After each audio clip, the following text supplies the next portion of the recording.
15 most powerful kings in history, from Ramesses II commanding gleaming chariots along the Golden Nile to Napoleon sketching new borders by candlelight in Paris. This is a calm yet epic journey that we're about to embark on, lasting over 3 soothing hours. We'll begin with why a lone pharaoh carved his name deeper than the river's own memory, and move deeper into how an ambitious artillery officer crowned himself Emperor of all France. So put your phone or television remote to the side, dim the lights, and please make sure to like the video, subscribe, and let me know where you are listening from in the comments. Now, let's begin. Ramesses II. The first light of dawn creeps across the Nile, painting the twin colossi of Abu Simbel in shades of amber and gold. Here, carved from living rock, sits the eternal face of Ramesses II, gazing eastward toward the rising sun as he has for over 3,000 years. But this morning, long ago, the real Ramesses stands between those towering statues, breathing in the cool mist that rises from the sacred river. The air carries the scent of frankincense and myrrh as temple priests begin their ancient choreography, their voices rising in harmonious praise to Ra, the sun god whose earthly embodiment stands before them in mortal flesh. Ramesses closes his eyes and lets the chanting wash over him like a prayer made manifest.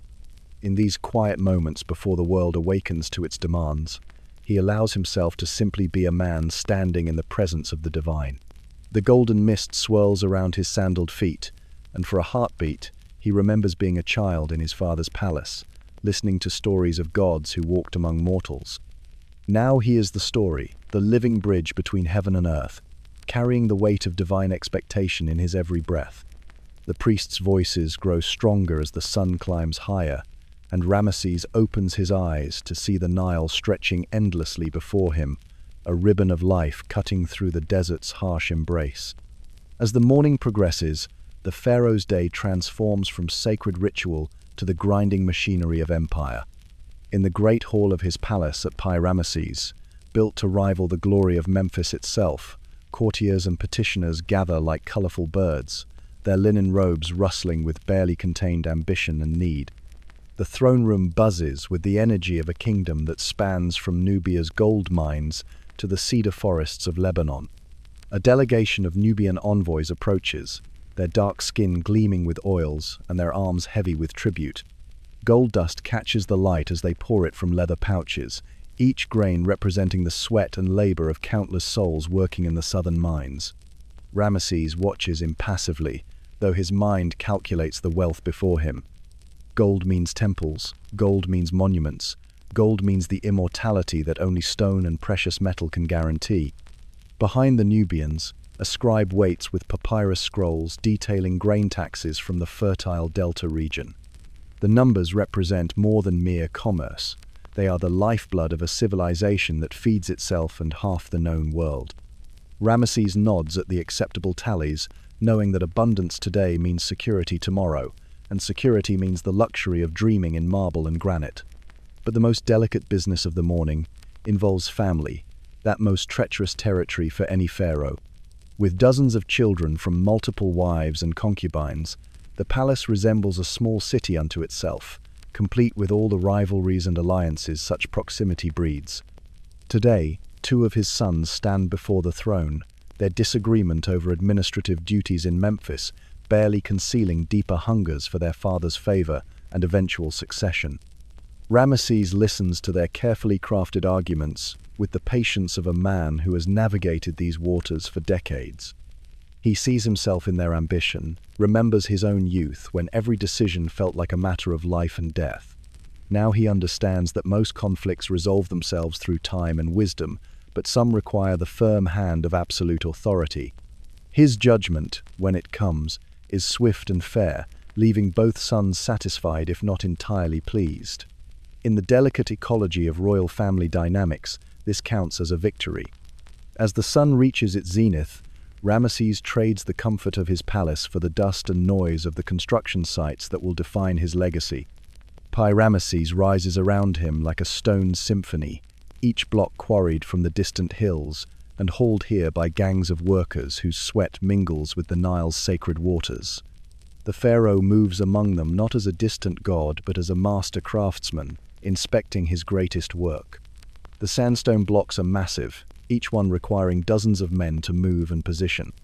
Ramesses watches the coordination of human effort with fascination, seeing in their labor a mirror of his own task of moving an entire civilization toward greatness. He stops beside a group of workers struggling with a particularly stubborn block, and without ceremony, he adds his own hands to theirs. The men's eyes widen in surprise and gratitude as their god-king shares their burden, if only for a moment. This gesture is calculated but not false. Ramesses understands that power flows not just from fear and divine mandate, but from the loyalty born of shared struggle and mutual respect. As he helps guide the stone into place, he feels the satisfaction of physical accomplishment, so different from the abstract victories of diplomacy and statecraft. Here, progress is measured in stones lifted and walls raised, tangible proof that his reign leaves marks upon the world. Yet beneath his genuine care for the workers lies the driving ambition that defines him. Every stone placed is a challenge thrown at the feet of his predecessors, a declaration that Ramesses II will not merely maintain the glory of Egypt, but expand it beyond all previous imagination. He envisions temples that will dwarf the pyramids of old, monuments so magnificent that future generations will speak his name with awe. The workers see a pharaoh who cares for their welfare. Ramesses sees the tools by which he will achieve immortality. The afternoon heat drives most sensible people to shade, but Ramesses finds himself drawn to the military training grounds where his charioteers practice the deadly dance of warfare. The sound of wheels on packed earth and the snorting of horses creates a rhythm that speaks to something deep in his warrior's heart. These are the men who will carry his banners to the ends of the earth, the instruments of his will made manifest in bronze and leather. As he watches the mock battles unfold, his mind drifts to Kadesh, that great confrontation with the Hittite Empire that nearly cost him everything. The memory comes in fragments, the thunder of enemy chariots appearing from behind a hill, the moment when defeat seemed certain, the desperate rally that turned disaster into something his scribes could craft into victory. The truth, as always, lies somewhere between the official version and the chaos of actual battle. Ramesses touches the scar on his left shoulder, a memento from a Hittite spear that came too close to ending his story before its greatest chapters were written. The wound healed clean, but the memory of mortality lingers like smoke in his thoughts. At Kadesh, he learned that divine blood offers no protection against bronze weapons, that a pharaoh can die as easily as any common soldier, if the gods will it so.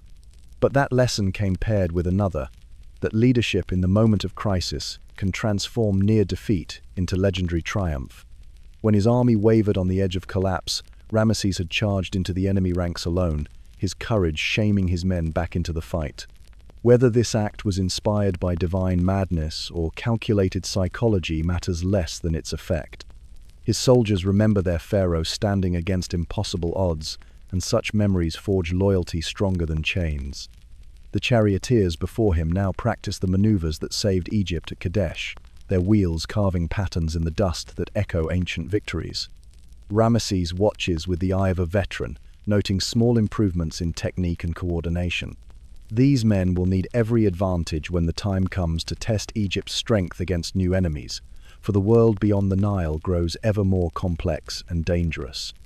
As evening paints the sky in shades of copper and wine, Ramesses retreats to the most sacred space in his world, the private chambers he shares with Nefertari, his beloved chief wife. Here, beneath ceilings painted with constellations that map the journey of souls through the afterlife, the pharaoh allows himself to be simply a husband, a man whose heart beats for someone beyond himself. Nefertari greets him with eyes that hold depths of understanding earned through decades of shared burdens. She alone sees past the ceremonial mask to the mortal man beneath, and in her presence, Ramesses feels the weight of kingship lift like morning mist. They speak of small things first, their children's accomplishments, the latest architectural plans for her tomb, the quality of the wine from their vineyard near Thebes. But conversation inevitably turns to larger matters, for neither can entirely escape the gravity of their positions. Nefertari possesses a political wisdom that complements his military instincts, and her counsel has guided many of his most successful policies. Tonight, she raises concerns about growing tensions with the Sea Peoples, those mysterious raiders who threaten the eastern shores of the Mediterranean. Her sources in the palace women's quarters have heard whispers that trouble her. As they discuss strategy, Ramesses finds himself studying his wife's face in the lamplight, memorizing the curve of her smile and the intelligence that sparkles in her dark eyes. She is growing older, as is he, and the awareness of time's passage adds poignancy to their intimate moments. They have shared power and pleasure, triumph and sorrow, but mortality waits patiently for both commoner and pharaoh alike. The painted stars above them seem to pulse with divine presence, reminding Ramesses of his cosmic responsibilities. He is not merely a king, but a link in the eternal chain that connects earth to heaven, the living embodiment of divine order. Yet in Nefertari's arms, he feels the terrible loneliness that accompanies such exalted station.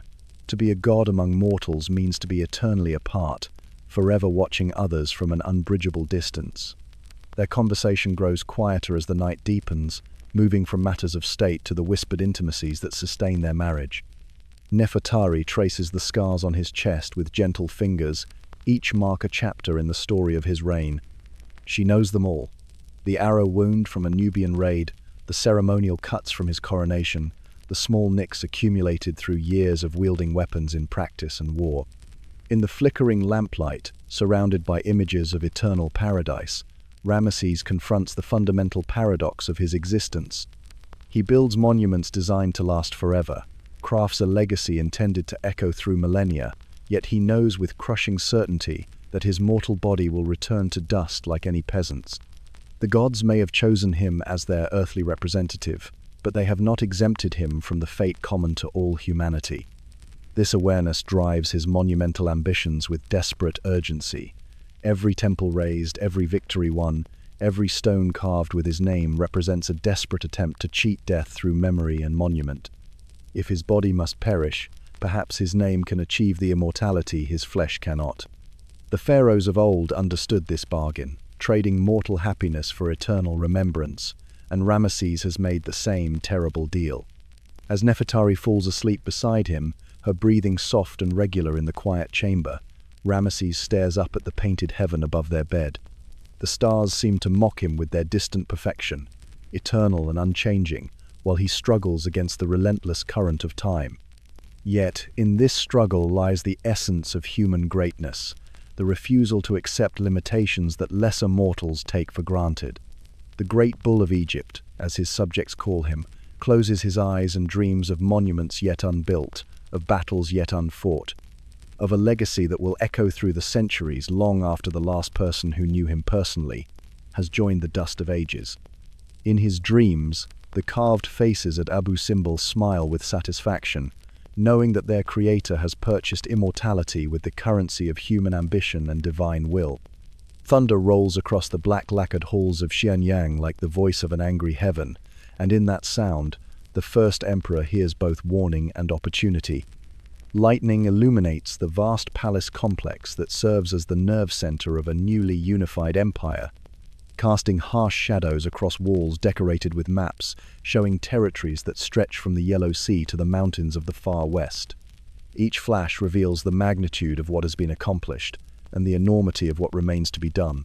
In his private study, surrounded by scrolls and seals that bear the weight of absolute authority, Qin Shi Huang examines the latest unification edicts with the methodical precision that has transformed a collection of warring states into a single centralized empire. The brushstrokes that record his commands seem to pulse with power in the storm's intermittent light, each character a thread in the web of control he has woven across the known world. The thunder crashes again, closer this time, and palace servants scurry through corridors like mice fleeing a flood. But the emperor remains unmoved, his attention focused on documents that will reshape civilization itself. Standard weights and measures, unified currency, a single system of writing, these are the tools by which he will forge not just political unity but cultural transformation on a scale never before attempted. His personal name was Zheng, but that identity died with his coronation. Now he is simply Shi Huangdi, the first emperor, a title that carries within it both supreme confidence and crushing responsibility. Every decision he makes will echo through generations, setting precedents that will either strengthen or shatter the empire he has built from the ashes of centuries of warfare. The storm outside mirrors the turmoil in his soul, for creating unity from chaos requires violence on an almost incomprehensible scale. The burning of books, the execution of scholars who cling to old ways, the forced relocation of noble families. These harsh measures strike at the emperor's conscience, even as his rational mind recognizes their necessity. To build the new, he must ruthlessly destroy the old, and the weight of such destruction presses upon him like the storm clouds that gather above his palace. As the thunder fades and morning light begins to penetrate the storm clouds, the first emperor makes his way to the northern borders of his empire, where the earliest sections of what will become the Great Wall rise like a stone dragon across the landscape. Here, the abstract concept of unified defense takes physical form in earth and stone, each block representing the coordinated labor of hundreds of thousands of workers drawn from every corner of his domain. The wall stretches beyond the horizon in both directions, a testament to human will imposing order upon the natural world. Qin Shi Huang walks along the ramparts with the measured pace of a man surveying his greatest achievement, though the structure remains far from complete. Dust swirls around his robes, kicked up by the endless procession of workers who carry stones and mortar toward the advancing frontier of construction. The sound of drums echoes across the landscape, keeping time for the laborers and creating a rhythm that speaks of coordinated human effort on a scale that dwarfs the pyramids of distant Egypt. Each drumbeat represents another step toward the empire's security, another moment of protection purchased with sweat and sacrifice. The emperor listens to this mechanical heartbeat with satisfaction, hearing in it the pulse of his unified state. Guards stationed along the walls salute as he passes, their uniforms standardized according to his reforms, their weapons forged to identical specifications in his centralized armories. These men represent the new order he has created, soldiers whose loyalty belongs not to local warlords or ancient traditions, but to the concept of empire itself. In their disciplined ranks, he sees the future of human organization, efficiency replacing the chaotic loyalties that had torn China apart for centuries. Yet the wall also represents limitation, an acknowledgement that even his vast empire has boundaries beyond which his authority cannot extend. The barbarian tribes of the north remain unconquered, their mounted warriors a constant threat to the settled civilization he has worked so hard to create. The wall is both shield and admission of vulnerability, a monument to the empire's strength that simultaneously reveals the limits of that strength. Standing on the ramparts, looking out toward the endless steppes where nomadic peoples live by laws older than civilization, the emperor feels the weight of unfinished business. His empire may be vast, but it is not universal, and the knowledge that unconquered peoples exist beyond his borders gnaws at his imperial ambitions. Perhaps future generations will extend the wall further, or perhaps they will find other solutions to the eternal problem of defending civilization against chaos. The afternoon finds the first emperor in his most private chamber, meeting with the alchemists and philosophers who claim to possess the secret of immortality. These learned men surround him with the apparatus of their mysterious craft. Furnaces that burn with strange colors, retorts filled with bubbling liquids, and ancient texts that promise transformation of base metals into gold and mortal flesh into something eternal. Today's demonstration involves mercury, that strange liquid metal that flows like water yet gleams like silver. The chief alchemist, his beard stained with chemicals and his eyes bright with fanatic certainty, explains how this substance can be refined and consumed to grant the emperor liberation from the tyranny of death. The mercury swirls in its jade container, like trapped starlight, beautiful and terrible in its alien perfection. Qin Shi Huang watches the preparation with fascination and skepticism warring in his thoughts. His rational mind, trained by years of military strategy and political calculation, recognizes the likely futility of these experiments. Yet the promise they offer strikes at the deepest fear in his imperial soul, that death will claim him as it has claimed every emperor before him, reducing his magnificent achievements to historical footnotes. The alchemist raises a cup containing the prepared mercury compound, its surface reflecting the emperor's face like a mirror made of liquid starlight. In that reflection, He sees not the immortal god-king he aspires to become, but a mortal man desperate to cheat the fate that awaits all flesh. The contradiction between his iron-fisted logic and his mortality panic creates a tension that threatens to tear his carefully constructed self-image apart. He takes the cup but does not immediately drink, studying the liquid as if it might reveal its secrets through observation alone. The alchemist waits with barely concealed anxiety, knowing that his life depends on the emperor's satisfaction with the results. Around them, the apparatus of transformation hums and bubbles, creating an atmosphere that hovers between laboratory and temple, science and magic blending into something that transcends both. The emperor's hand trembles slightly as he raises the cup toward his lips, not from fear but from the magnitude of the moment. If the alchemists speak truth, this liquid will transform him into something beyond human limitation, granting him the time needed to perfect his empire and extend its borders to encompass the entire world. If they lie, then he drinks poison while pursuing an impossible dream, trading certain life for uncertain transformation.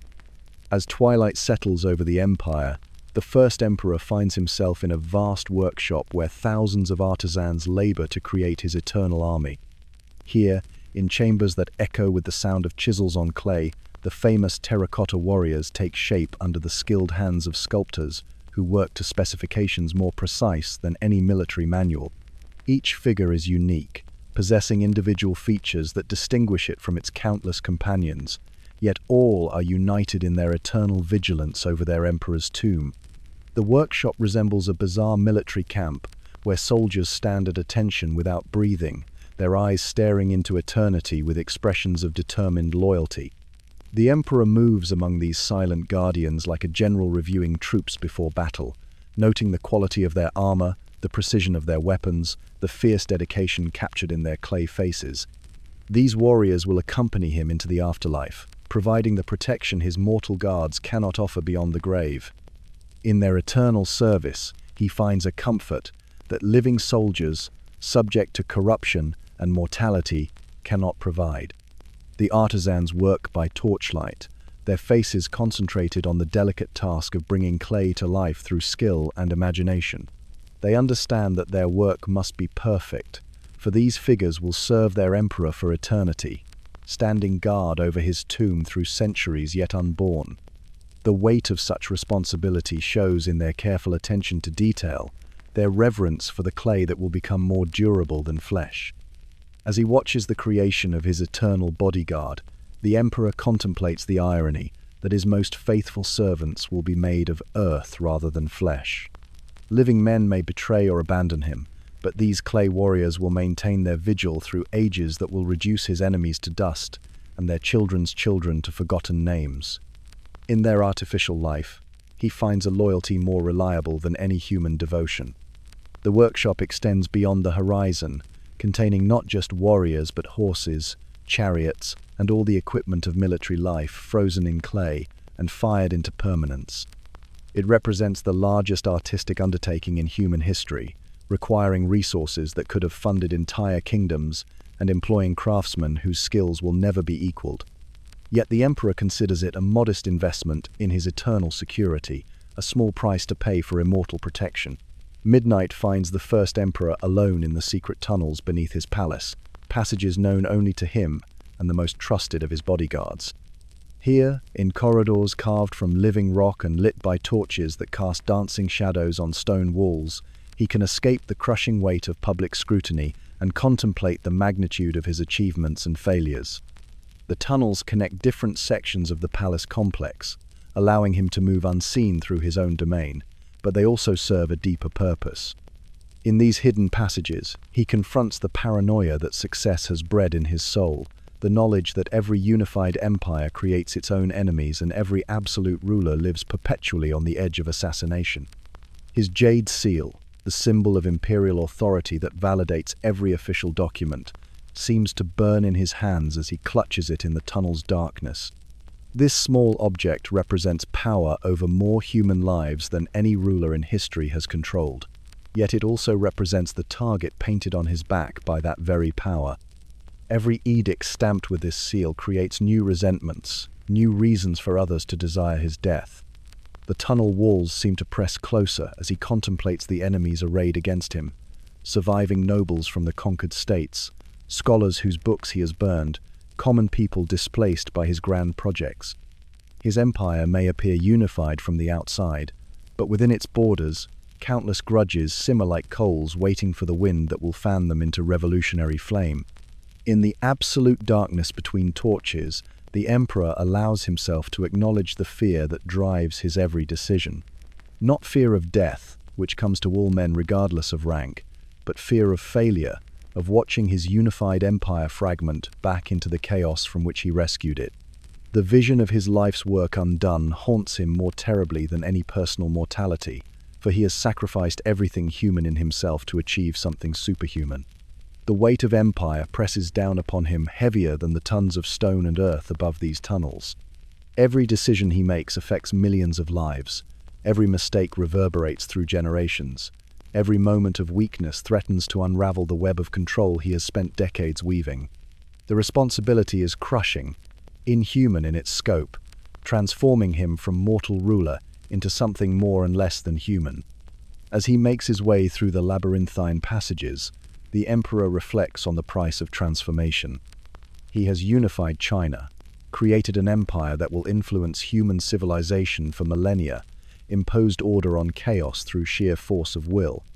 Yet in becoming the instrument of such vast change, he has lost the simple humanity that makes life meaningful. His legacy will be immortal, but the man who created it has already died, leaving only the terrible responsibility of absolute power.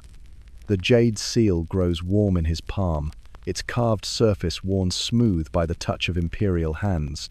In its weight, he feels the burden of 10,000 chariots, the responsibility for countless lives, the crushing expectation that he will prove worthy of the mandate of heaven. The tunnel around him extends into darkness in both directions, like the future of his empire, full of possibilities both glorious and terrifying. Alexander III of Macedon. The sun rises over Babylon like molten gold poured across the sky, its light catching the glazed bricks of the Hanging Gardens and transforming the ancient city into something that seems almost too beautiful for the mortal world.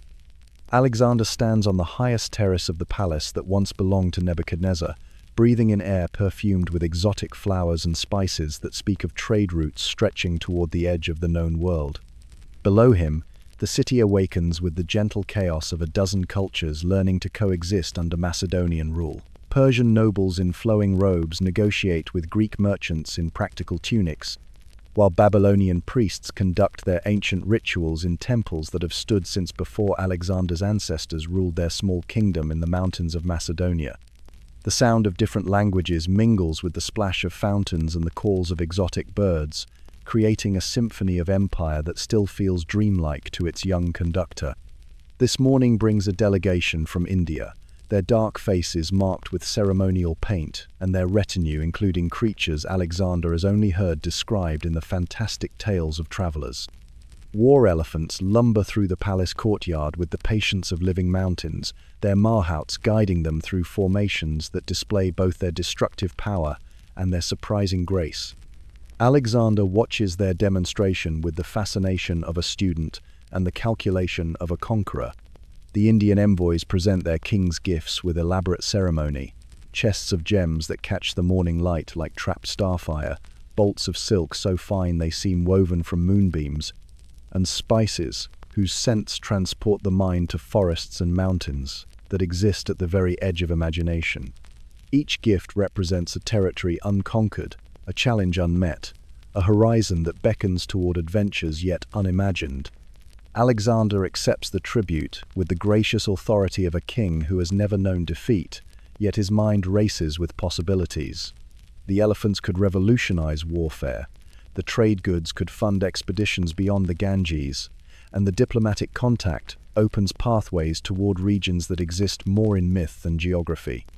At 29, he has conquered more territory than any man in history, yet the world still feels infinite with possibility. The morning audience concludes with ceremonial wine shared between conqueror and conquered, the bittersweet vintage of Persia, symbolizing the complex relationship between nations that have learned to call each other friends after calling each other enemies. Alexander raises his cup toward the east, toward lands whose names he does not yet know, toward horizons that promise either glory or destruction with equal enthusiasm. By midday, the conqueror of the known world finds himself in the palace's war room, surrounded by maps that represent the accumulated geographical knowledge of every civilization he has absorbed. Greek cartographers work alongside Persian astronomers and Indian mathematicians, their combined expertise pushing the boundaries of human understanding toward regions that remain blank spaces marked only with speculation and hope.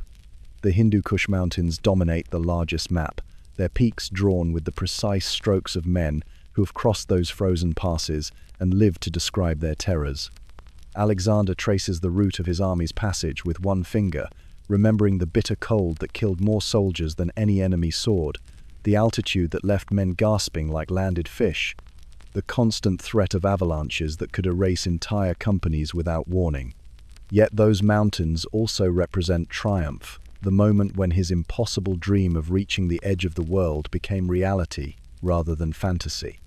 Beyond the Hindu Kush lay India, with its war elephants and monsoon rains, its golden cities and warrior princes who fought with desperate courage against an enemy they could not hope to defeat.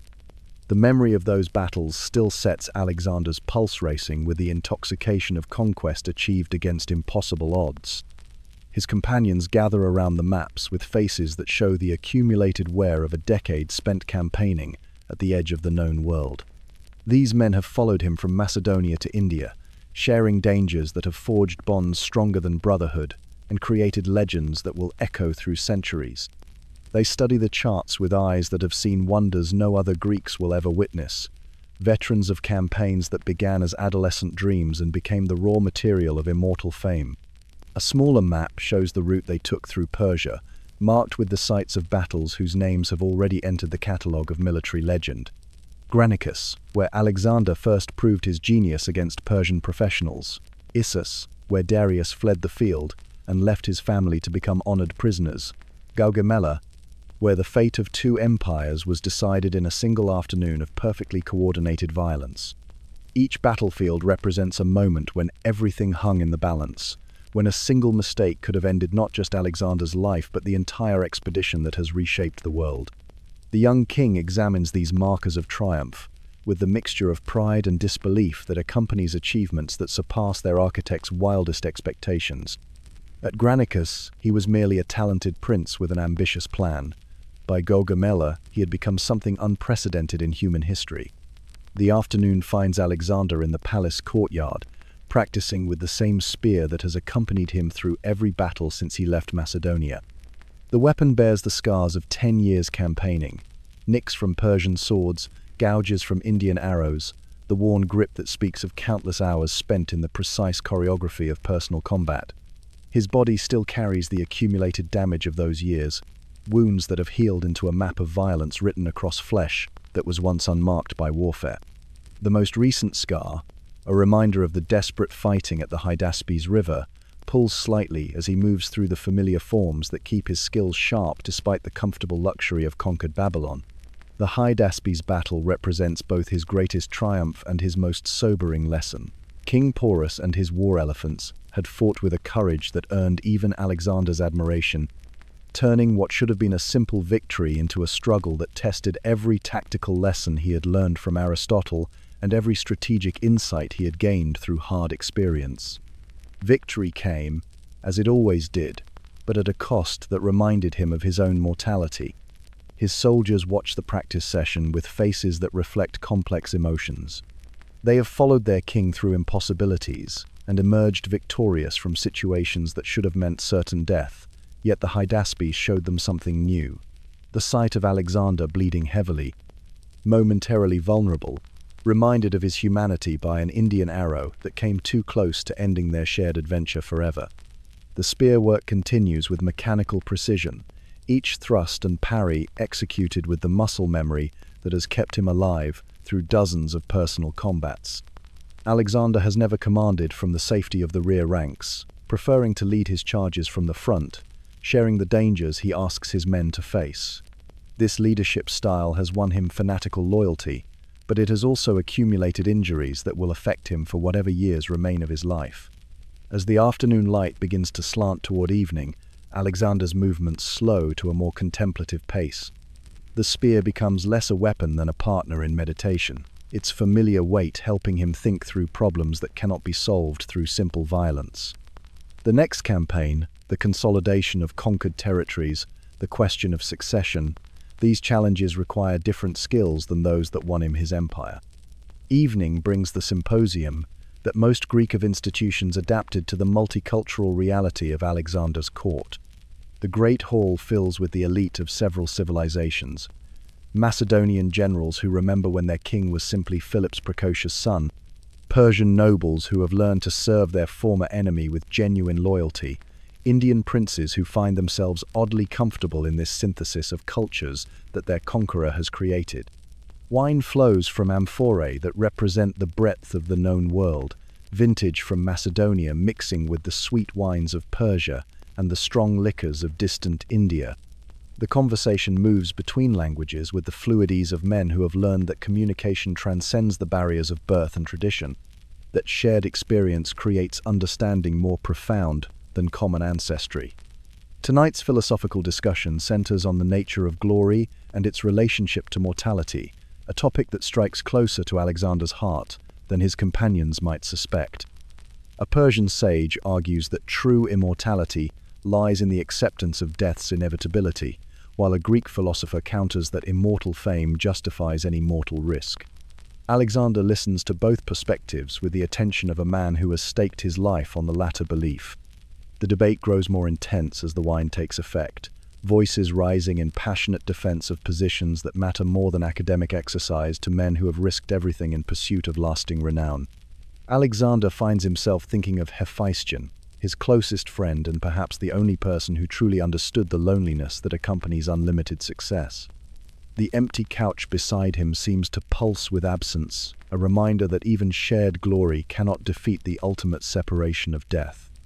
As the evening progresses, the conversation turns to more immediate concerns: the administration of conquered territories, the integration of Persian customs with Macedonian traditions, the delicate balance required to maintain an empire that spans 3 continents. These practical matters lack the romance of conquest, but they represent the true test of Alexander's legacy. Anyone can destroy, only the truly great can create something lasting from the ashes of what they have conquered. The wine and the warmth of friendship create an atmosphere that allows even a king to acknowledge uncertainty and fear. Alexander speaks more openly than usual about his doubts regarding the future, his concern that the empire he has built through personal charisma and military genius might not survive its creator's inevitable death. The question of succession haunts him, for he has no clear heir and no obvious solution to the problem of maintaining unity among territories whose only common bond is submission to his personal authority. Night settles over Babylon like a velvet curtain, but sleep eludes the conqueror of the known world. Alexander finds himself on the palace roof, gazing eastward toward horizons that still call to something restless in his spirit. The stars shine with the same light that guided his army across the Hindu Kush, and in their patterns he reads the same message that has driven him since adolescence: that the world holds more wonders than any single lifetime can encompass. The Ganges River flows somewhere beyond those distant mountains, its waters carrying stories of kingdoms and peoples that exist only in travelers' tales and merchants' gossip. Alexander knows, with the certainty that accompanies all his deepest convictions, that his destiny lies in those unknown lands, that his true test awaits in territories that no Western army has ever seen. Yet tonight, for perhaps the first time since leaving Macedonia, he also feels the weight of everything he has achieved and the responsibility it places upon him. The empire he has created requires more than conquest to survive. It needs the patient work of administration, the careful balance of competing interests, the 1,000 small decisions that transform military victory into lasting civilization. The contrast between these two callings, the warrior's urge toward new conquests and the ruler's duty to preserve what has been won, creates a tension that threatens to tear his soul apart. He is Alexander the Great, the man who has never known defeat, but he is also Alexander the Last, the final expression of classical Greek culture's imperial ambitions, carrying expectations that no mortal should be asked to bear. The city below sleeps peacefully under his protection, its citizens trusting that their conqueror has become their guardian, that the man who destroyed their former world will prove capable of building something better from its ruins. In their trust, Alexander finds both honor and burden, the knowledge that his personal desires must be weighed against the welfare of millions who look to him for leadership they cannot provide for themselves. The night wind brings scents from the eastern deserts, carrying whispers of adventures yet unimagined and glories yet unearned. Alexander breathes deeply, filling his lungs with possibilities, knowing that somewhere beyond the horizon waits the destiny that will define whether he is remembered as a conqueror who created an empire or a destroyer who brought chaos to the world. The stars offer no answers, only the eternal promise that tomorrow will bring new choices and new opportunities to prove himself worthy of the legend he has spent his life creating. Ashoka Maurya. The first light of dawn catches the saffron banners as they unfurl above the sacred grounds of Bodh Gaya, each flag snapping in the morning breeze like a prayer made visible. Emperor Ashoka walks among the Buddhist monks as they begin their daily rituals, his footsteps silent on the worn stones that have witnessed centuries of devotion and enlightenment. Here, beneath the descendant of the very tree where the Buddha achieved enlightenment, the most powerful ruler in the known world has come to seek something that armies cannot conquer and treasuries cannot purchase: inner peace. The chanting of the monks creates a rhythm that seems to synchronize with his heartbeat, each syllable a reminder that true strength flows not from violence but from the conquest of one's own destructive impulses. The emperor's transformation from Ashoka the Fierce to Ashoka the Righteous remains as mysterious to him as it is to his subjects. The man who once delighted in the clash of arms and the submission of enemies now finds solace in the gentle teachings of a prince who renounced his throne to seek truth. The irony is not lost on him. He who possesses absolute power has learned its ultimate futility from one who surrendered all worldly authority. As the monks continue their morning prayers, Ashoka reflects on the journey that brought him to this sacred place. The early years of his reign had been marked by the same ambitions that drive all conquerors: the desire to expand boundaries, to bring order through force, to build an empire that would endure through the ages.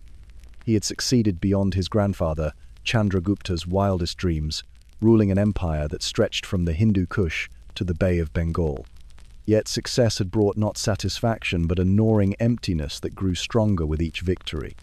The more territory he conquered, the more he understood that external dominion could never fill the void within his soul.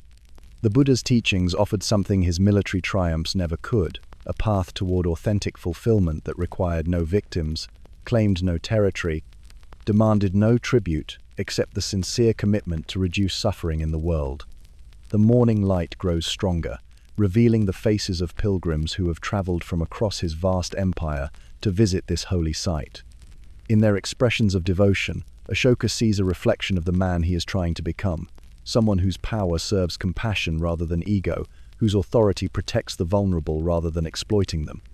The transformation is far from complete, but each day brings small victories in the most important war he has ever fought, the battle against his own darker nature.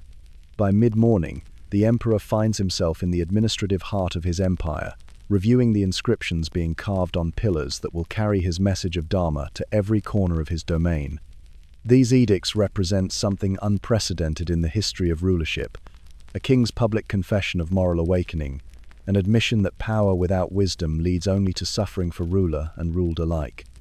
The stone carvers work with reverent precision, each character they engrave carrying the weight of imperial authority transformed into moral guidance. The edicts speak of religious tolerance, care for animals, respect for parents and teachers, and the fundamental truth that all beings desire freedom from suffering. In these inscriptions, Ashoka attempts to codify not just laws but a philosophy of governance that places ethical conduct above political expedience. The chief scribe reads aloud from the latest draft, his voice carrying across the workshop where dozens of artisans labor to multiply the emperor's message in stone. "All men are my children," the text declares, "and just as I desire for my children that they should live in happiness and prosperity, so do I desire for all men.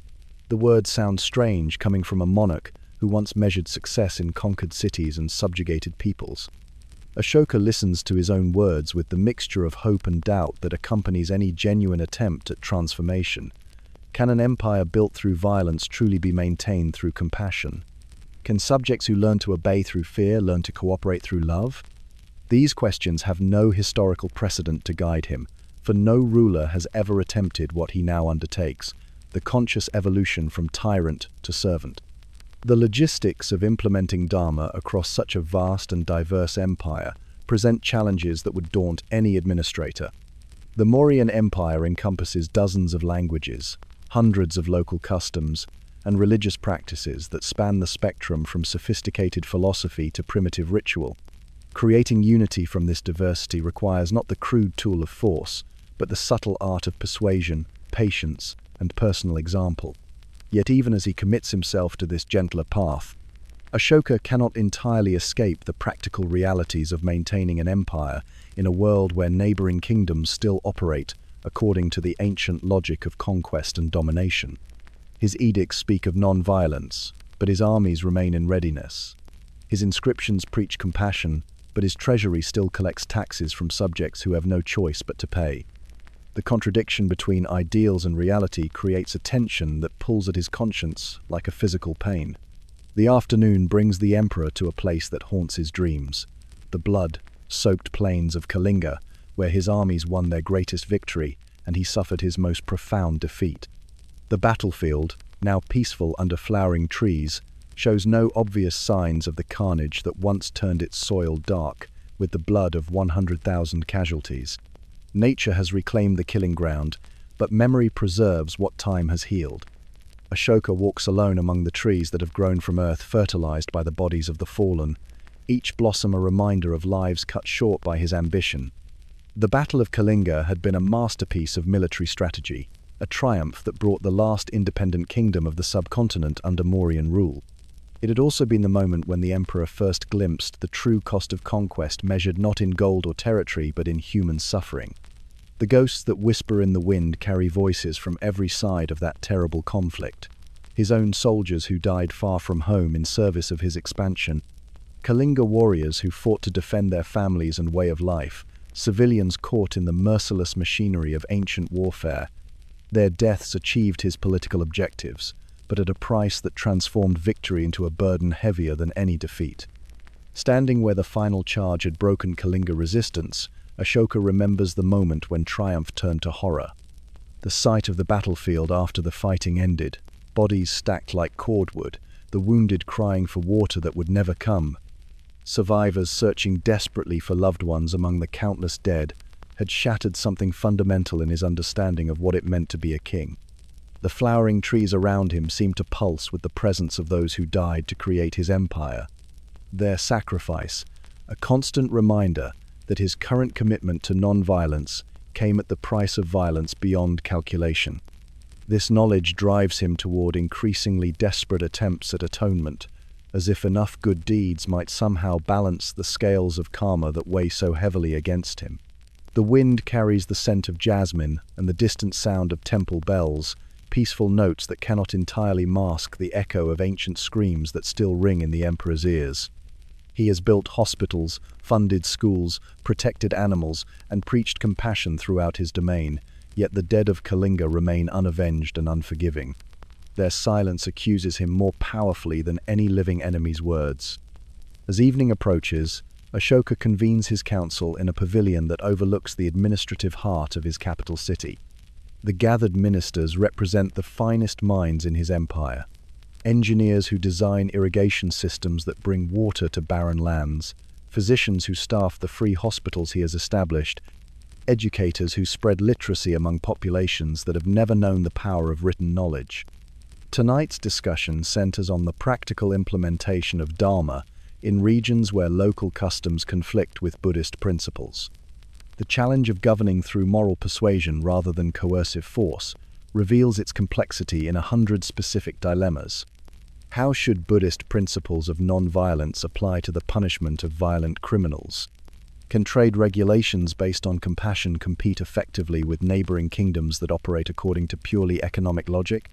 The irrigation engineer reports on projects that will transform desert regions into fertile farmland, providing food security for millions of subjects while demonstrating the empire's commitment to their welfare. These massive undertakings require coordination on a scale that rivals military campaigns, but their weapons are shovels rather than swords, their victories measured in crops grown rather than enemies slain. The chief physician describes the network of hospitals that now spans the empire, institutions where treatment is provided regardless of the patient's ability to pay, social status, or religious beliefs. This revolutionary concept, healthcare as a right rather than a privilege, represents one of Ashoka's most radical departures from traditional governance. The resources devoted to healing could have funded additional military campaigns, but the emperor has chosen to wage war against suffering itself. Yet, even as his ministers report these peaceful triumphs, Ashoka cannot ignore the reports from his intelligence network that reveal the darker currents flowing beneath his empire's surface. Disgruntled generals mutter about an emperor who has grown soft, regional governors chafe at edicts that limit their traditional prerogatives, and neighboring kingdoms probe for weaknesses in borders defended by armies constrained by principles of restraint. The emperor listens to these troubling reports with the weary recognition that transformation carries its own dangers. His commitment to Dhamma has won him the devotion of common people who benefit from his compassionate policies, but it has also created vulnerabilities that more ruthless rulers might exploit.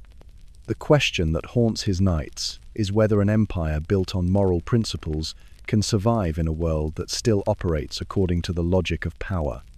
As the council session continues into the night, Ashoka finds himself caught between competing visions of his legacy. He could return to the methods that built his empire, ruling through fear and force, with the efficiency that characterized his earlier reign.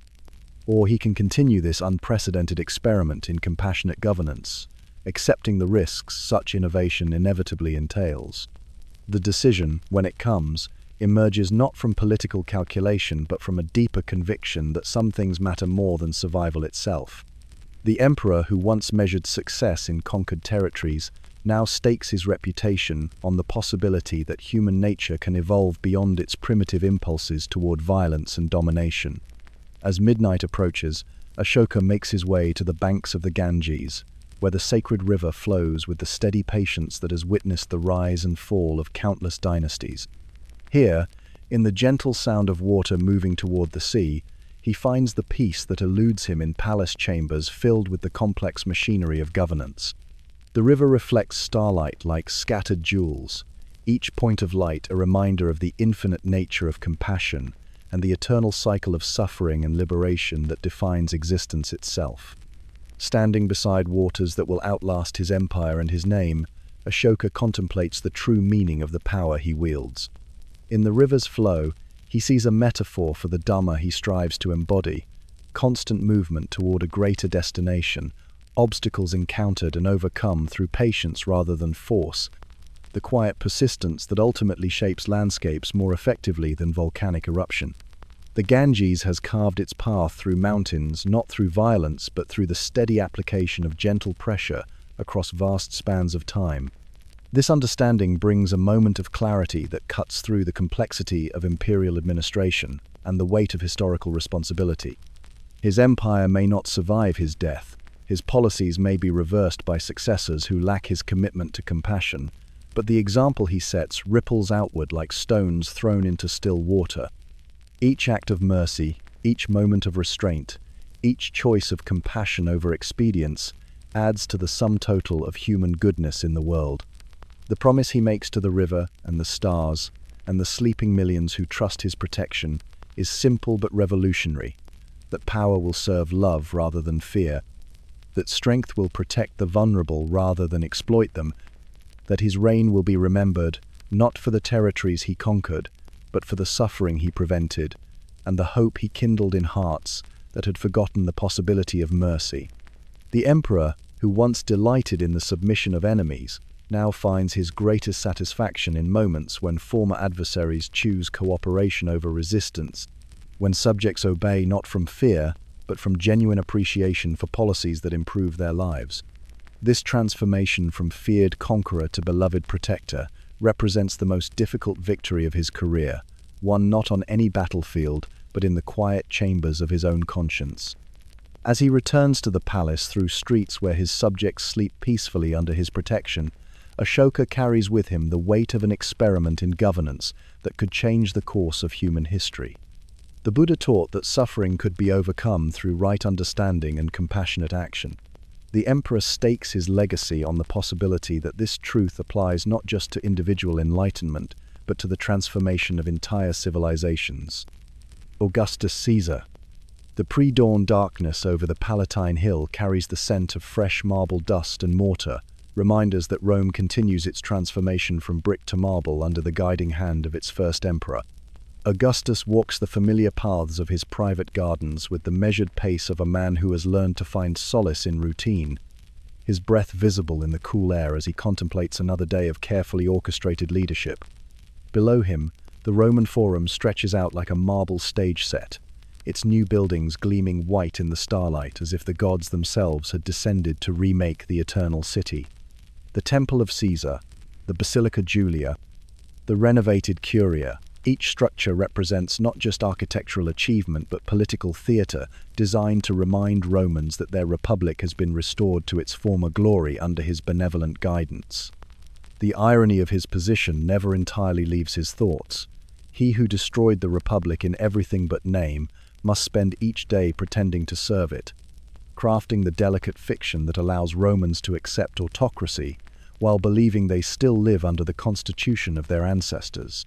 The performance requires constant vigilance, for a single moment of unguarded honesty could shatter the illusion that makes his rule palatable to a people raised on stories of liberty and citizen virtue. As he walks, Augustus reviews the day's challenges with the methodical thoroughness that has kept him alive and in power through decades of political warfare. The morning will bring a carefully choreographed Senate session, where he will demonstrate his respect for Republican traditions, while ensuring that the senators reach exactly the conclusions his policies require. The afternoon demands attention to the endless details of imperial administration, provincial reports, military deployments, the 1,000 decisions that keep an empire functioning. The marble beneath his feet speaks of permanence, yet Augustus knows better than most how quickly political fortunes can change. He has survived the assassination of his adoptive father, the chaos of civil war, the challenge of Mark Antony and Cleopatra, and countless smaller conspiracies that could have ended his story before its greatest chapters were written. Each dawn brings not just new opportunities but new dangers that require constant vigilance and careful calculation. The city awakens around him as he completes his morning walk, slaves and citizens beginning their daily routines in a Rome that bears his stamp on every public building and governmental institution. Yet for all his achievements in transforming the physical city, Augustus understands that his greatest accomplishment lies in something less visible: the creation of a new form of government that preserves the forms of the old while operating according to entirely different principles. The morning Senate session unfolds with the precision of a well-rehearsed play, each senator understanding his role in the elaborate performance that maintains the fiction of Republican governance. Augustus takes his place among his peers with studied humility, his toga arranged to suggest dignity without ostentation, his manner calculated to convey respect for institutions he has fundamentally altered. The day's business involves provincial administration, military appropriations, and the delicate matter of succession planning, topics that require the careful balance of consultation and direction that defines his approach to leadership. He allows the senators to debate with apparent freedom, while ensuring through careful preparation that their discussions reach the conclusions his policies require. The art lies in making autocracy appear consensual, in wielding absolute power, while maintaining the illusion that authority flows from the people through their elected representatives. Augustus listens to speeches with the attention of a man who genuinely values counsel, occasionally interjecting questions that guide the discussion toward predetermined outcomes without appearing to manipulate the process. His own interventions are masterpieces of calculated rhetoric, beginning with expressions of uncertainty that invite senatorial advice, developing through careful analysis of competing options, and concluding with reluctant acceptance of the course of action he had decided upon before entering the chamber. The senators leave each session, convinced they have participated in genuine deliberation, unaware that the emperor's deference masks iron control. The morning's success requires constant attention to the subtle dynamics of senatorial politics. Augustus maintains detailed knowledge of each member's financial situation, family connections, personal ambitions, and political vulnerabilities. This intelligence network allows him to anticipate resistance, identify potential allies, and craft approaches that transform potential opponents into cooperative participants in his vision for Rome's future. Yet beneath the surface of political theatre lies genuine affection for many of these men who have chosen to work within his system rather than against it. The senators who accept his leadership represent the best hope for Rome's continued stability, and their cooperation makes possible the peace and prosperity that justify his accumulation of power. In their collaboration, he finds both practical success and personal validation for choices that have cost him much of his humanity. As the session concludes with the traditional formalities that maintain continuity with Republican tradition, Augustus reflects on the loneliness that accompanies his unique position. He cannot speak freely to anyone, for every word carries political implications that could destabilize the careful balance he has created. The spontaneous friendships and honest disagreements that characterized his youth have been sacrificed to the demands of maintaining an empire through personal authority. The afternoon brings a private inspection of the Ara Pacis, the altar of peace, that will serve as both religious monument and political statement, a physical embodiment of the Pax Romana that his reign has brought to a world weary of constant warfare. The sculptors work with meticulous attention to detail, carving scenes that celebrate peace while subtly glorifying the emperor whose victory made such peace possible. The altar's design reflects the complexity of Augustus's political position, blending traditional Roman religious imagery with innovations that elevate his family to quasi-divine status without explicitly claiming godhood. Every figure, every scene, every decorative element serves multiple purposes: artistic beauty, religious devotion, political propaganda, and historical record combined into a single monument that will speak his message to future generations. Augustus examines the carved procession of his family members with particular attention, noting how the artists have captured not just physical likenesses, but the dignity and virtue that justify their elevated position in the new order. These faces represent his greatest hope and his deepest fear, that his legacy will continue through worthy successors, or that it will die with him, leaving Rome to return to the chaos from which he rescued it. The work progresses under his watchful eye, each day bringing the monument closer to completion. In its emerging beauty, he sees both artistic achievement and political necessity, for the altar must serve as a permanent reminder of the benefits his rule has brought to Rome and the wider world. Future generations, viewing these scenes of prosperity and peace, will understand that autocracy can serve liberty when wielded by hands guided by wisdom and restraint. The sculptors pause in their work as the emperor approaches, their tools falling silent in deference to his presence. Yet Augustus encourages them to continue, finding satisfaction in watching skilled craftsmen transform raw marble into enduring art. In their patient labor, he sees a reflection of his own work of transforming the raw material of political chaos into the ordered structure of imperial government. The afternoon light reveals details invisible in the morning shadows, the careful modeling of drapery that suggests both classical dignity and contemporary fashion, the individualized faces that make each figure a portrait rather than a generic type, the subtle variations in pose and expression that bring life to scenes carved from lifeless stone. The quality of this work will influence artistic standards throughout the empire, establishing Rome as the center of cultural achievement as well as political power. As the sun begins its descent toward evening, Augustus retreats to his private apartments for a meal with Livia, the woman whose political wisdom has proven as valuable as her personal devotion. Their marriage, arranged initially for political advantage, has evolved into a partnership that strengthens both his public position and his private happiness. In her company, he can speak with a freedom impossible in any other relationship. Tonight's conversation focuses on the perpetual challenge of succession, the question that haunts every autocrat who has no natural heir. Augustus has adopted Tiberius as his successor, but doubts about the younger man's suitability for imperial responsibility trouble his sleep and complicate his planning. The empire he has built through personal charisma and political genius requires a different set of skills to maintain and develop. Livia listens to his concerns with the understanding of a woman who has shared the burdens of power for decades. Her counsel carries weight not just because of their personal relationship, but because of her demonstrated ability to navigate the treacherous currents of court politics while maintaining the dignity appropriate to her position. She understands better than anyone the loneliness that accompanies their elevated status. The discussion ranges across the complex landscape of imperial family politics, where marriage alliances and adoption strategies must serve both personal happiness and state security. Every decision about their relatives' futures carries implications for the stability of the empire, yet these are also real people whose lives deserve consideration beyond their political utility. Augustus finds himself caught between competing desires to ensure smooth succession through careful preparation of his heir and to allow Tiberius the freedom to develop his own approach to leadership. The balance requires delicate judgment, for too much direction might create a puppet ruler unable to command respect, while too little guidance might produce chaos when the transfer of power occurs.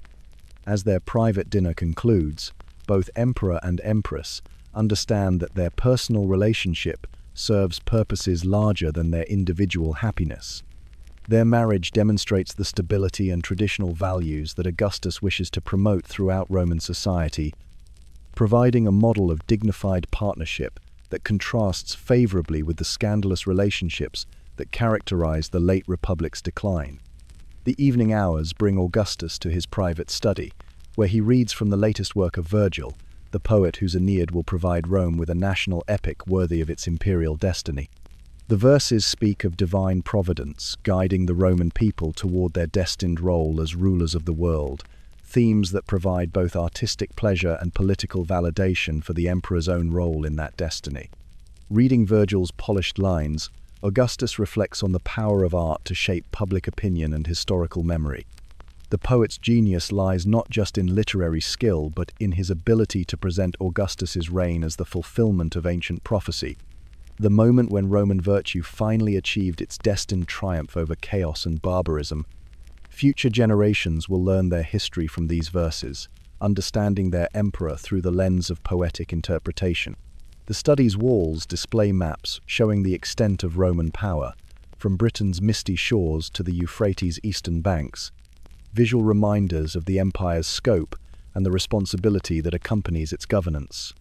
Each province represents a different challenge: Celtic tribes that must be pacified without being destroyed, Greek cities that must be governed without crushing their cultural achievements, desert peoples whose loyalty must be earned through demonstration of strength tempered by justice.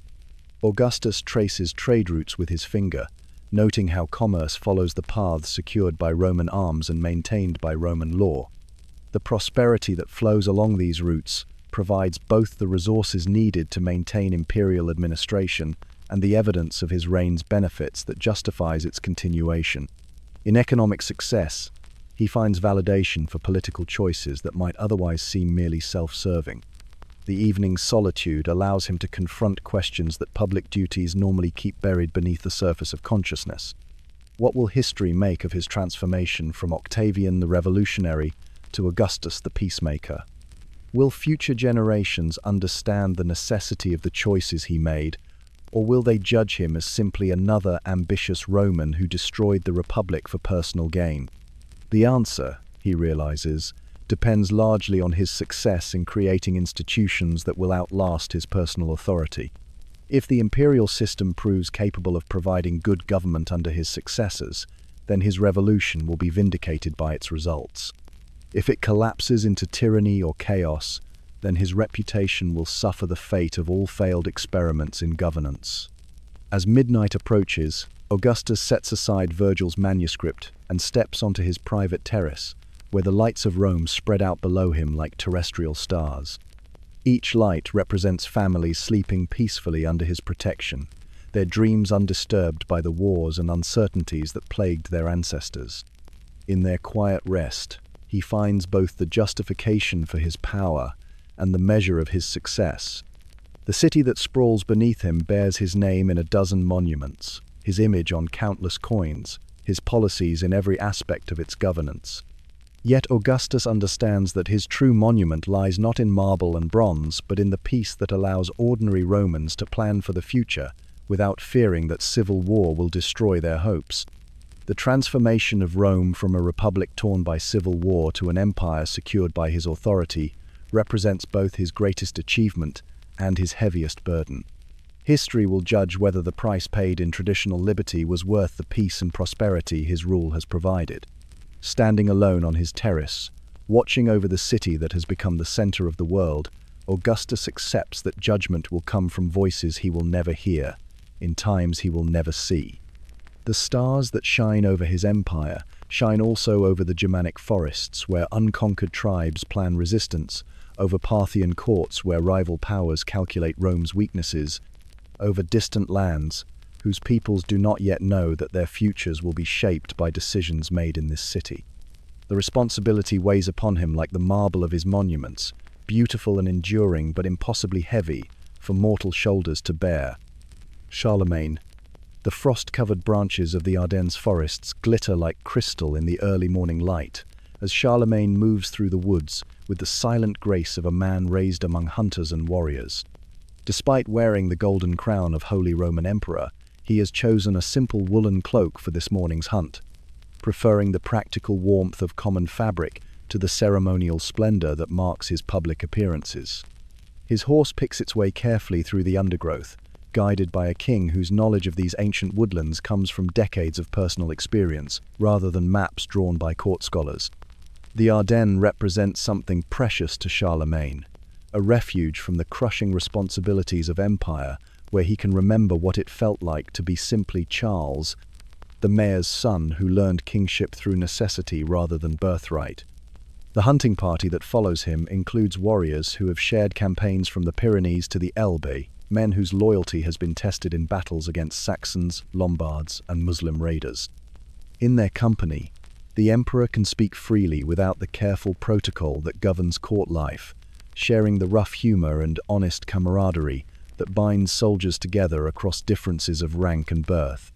This morning's quarry, a magnificent stag whose tracks they have followed since dawn, represents more than sport to a king whose empire spans territories larger than any ruler since the fall of Rome.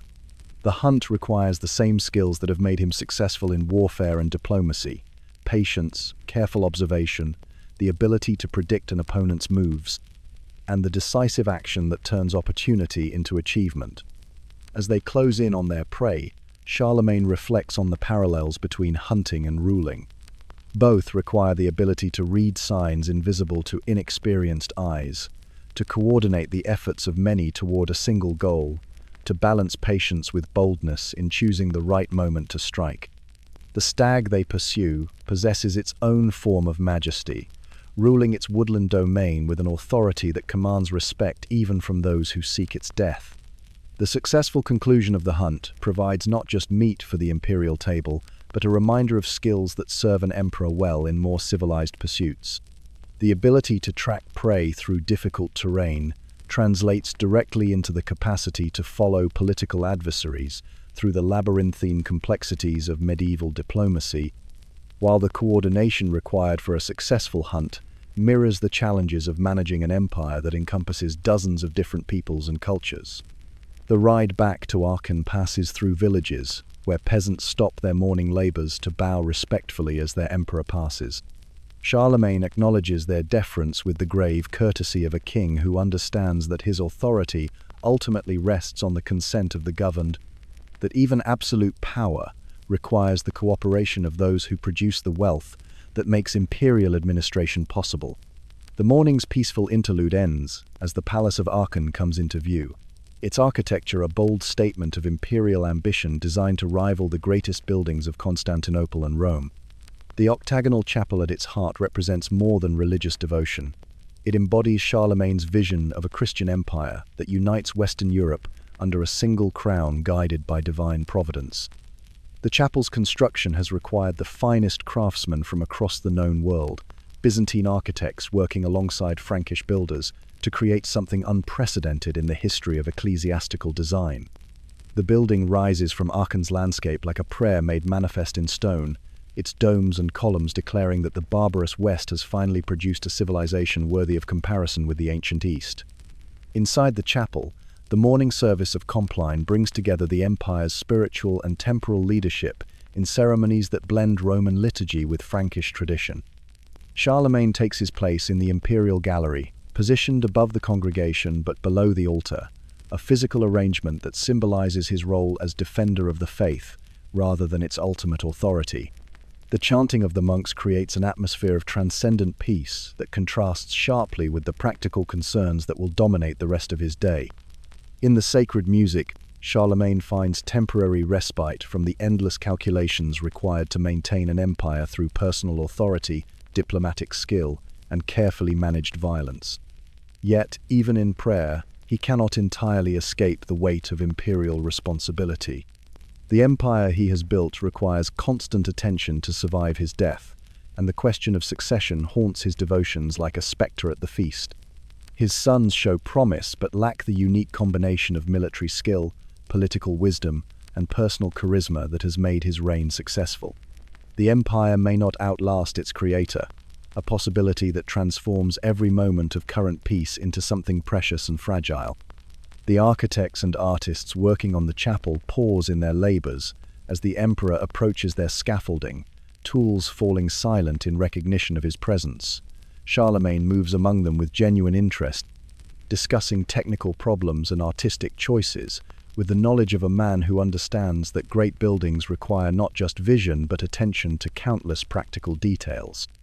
The debate over how to display the sacred relics he has collected from across Christendom reveals the complex relationship between faith and politics that defines his reign.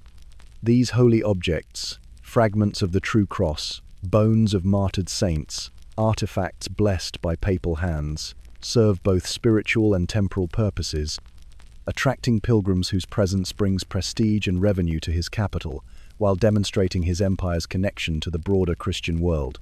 Midday brings the emperor to his throne room for a capitulary court, the regular session where he promulgates the laws and administrative decrees that bind his vast empire together under a single legal system.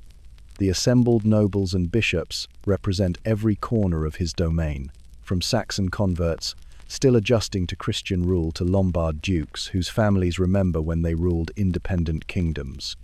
Today's business includes standardization of coinage, a reform designed to facilitate trade across imperial boundaries while providing visible symbols of unified authority. The new coins will bear Charlemagne's image and title, carrying his presence into markets and merchant stalls throughout Europe, silent ambassadors of imperial power reaching places his armies will never visit. The discussion of educational policy reveals another aspect of his imperial vision, the creation of a literate administrative class capable of implementing his reforms long after his personal authority can no longer enforce them. The Palace School at Aachen serves as both model and training ground for similar institutions throughout the empire, spreading literacy and learning among populations that have survived for centuries without formal education. The most delicate item on today's agenda involves the persistent resistance of certain Lombard dukes who chafe under Frankish rule, their submission more formal than genuine. Charlemagne listens to reports of their defiance with the patience of a ruler who has learned that rebellion often springs from wounded pride rather than genuine grievance, problems that can sometimes be solved through generous gestures rather than punitive expeditions. His response to these challenges demonstrates the sophisticated understanding of human nature that has made his reign successful. Rather than crushing the rebellious dukes through military force, he offers them positions of honor in his administration, opportunities to serve the empire that conquered them, while maintaining the dignity that makes submission bearable. The afternoon finds Charlemagne in the royal forge, discussing metallurgy with master smiths, whose work produces both the weapons that defend his empire and the tools that make its agriculture productive. The conversation between emperor and craftsman reveals a mind that finds fascination in technical details, understanding that imperial success depends as much on superior steel as on strategic wisdom. The forge itself represents a marvel of medieval technology, its furnaces capable of producing iron pure enough for the finest swords and agricultural implements.